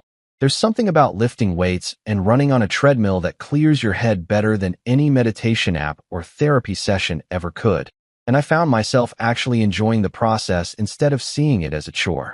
I even hired a trainer, a woman named Jessica who was professional, married, and had absolutely zero interest in destroying anyone's life, which was refreshing, and she helped me set realistic goals that didn't involve trying to impress anyone but myself. Within 3 months, I'd lost about 15 pounds that I didn't even realize I'd been carrying. Probably stress weight from years of being married to someone who treated our vows like suggestions rather than commitments, and I felt stronger and healthier than I had in my entire adult life. My apartment became my sanctuary, that one place where everything was exactly how I wanted it without compromise or negotiation. I bought furniture that I actually liked instead of whatever Clara had insisted matched her aesthetic vision. I hung up posters and artwork that made me happy even if they weren't sophisticated or Instagram-worthy, and I organized my space in a way that made sense to me. The kitchen was stocked with food I actually wanted to eat. The living room had my gaming console set up exactly how I preferred it, and the bedroom was quiet and peaceful without anyone humming suspicious songs or checking their phone every 5 minutes. My neighbor's cat, Muffin, had basically adopted me at this point and would show up at my door most evenings expecting treats and attention, which I gladly provided because having a part-time cat was all the companionship I needed right now without any of the commitment or drama. Sometimes Clara still called from new numbers she'd somehow acquired, her voice cracking with tears as she went through the same script about making mistakes and wanting another chance, and every time I gave her the same response before hanging up. Mistakes are when you forget to charge your phone. This was a life decision. The repetition of that line became almost ritualistic. a reminder to both of us about the difference between accidents and choices, between slipping up and deliberately destroying something that took years to build. She'd hang up crying. I'd block the number, and then I'd go back to whatever I was doing. Cooking dinner, watching a show, or just sitting in silence enjoying the peace, without letting her attempted guilt trips ruin my evening. Life after drama wasn't just good. It was exactly what I needed, a complete reset that reminded me who I was before I became half of a dysfunctional partnership. She once said, "Big size matters." And you know what? She was absolutely right. Just not in the way she meant it. Not in the shallow, physical way that had motivated her to throw away 7 years of marriage for some temporary excitement with a guy who spelled commitment with a K. The real size that mattered, the measurement that actually counted when life threw you curveballs and tested your character, wasn't about anything physical at all. It was about the size of a man's patience when his world was falling apart, the magnitude of his silence when every instinct screamed at him to explode, and the sheer scale of his calm, calculated revenge when someone mistook his kindness for weakness. And let me tell you, mine was absolutely massive. Not in an arrogant way, but in the way that comes from realizing you're capable of way more strategic thinking than you ever gave yourself credit for. Looking back on everything that had happened over the past few months, from that initial bomb she dropped on our couch to the final gavel in the courtroom, I realized that I'd grown in ways I never expected.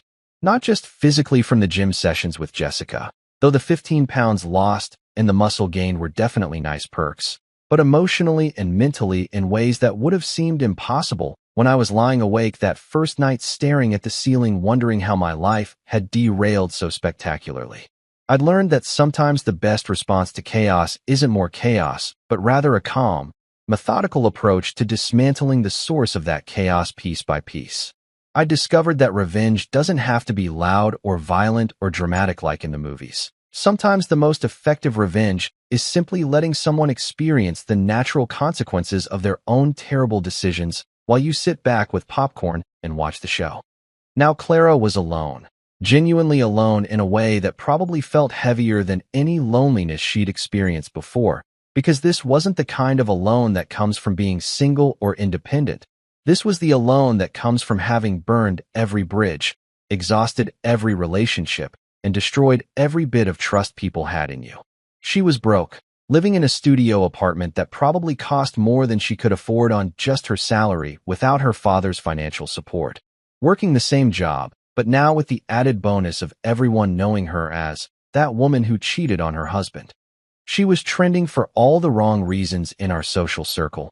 Her name had become synonymous with cautionary tales about infidelity, and every time someone in our extended network got married, I'd bet someone made a joke about pulling a Clara when they talked about what not to do in a relationship.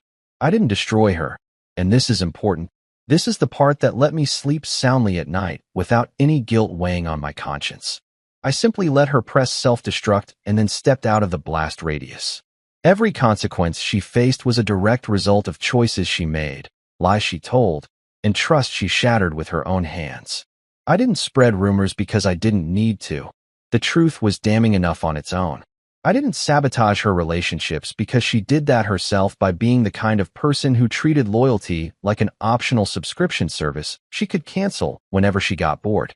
All I did was document reality, present facts, and protect myself from becoming collateral damage in her personal disaster. And somehow that made me the villain in her version of events, which was honestly hilarious in a dark comedy sort of way. And as I locked my new apartment door that night, the night I decided to finally stop checking her social media and stop letting her occupy any space in my mind rent-free, I felt something click into place. It was closure, real actual closure, not the fake kind people talk about where they're still bitter and angry but pretending to be over it. I looked around my small but peaceful apartment, saw Muffin curled up on my couch like she owned the place, smelled the dinner I'd cooked for myself without having to consider anyone else's preferences, and I whispered to the empty room with a smile that felt genuine for the first time in years. Guess I was too big for your small mind, Clara. The irony wasn't lost on me that she'd gone looking for something bigger and ended up with nothing, while I'd ended up with everything that actually mattered: peace, self-respect, freedom, and a future that was entirely mine to shape however I wanted without someone actively working to undermine it from the inside.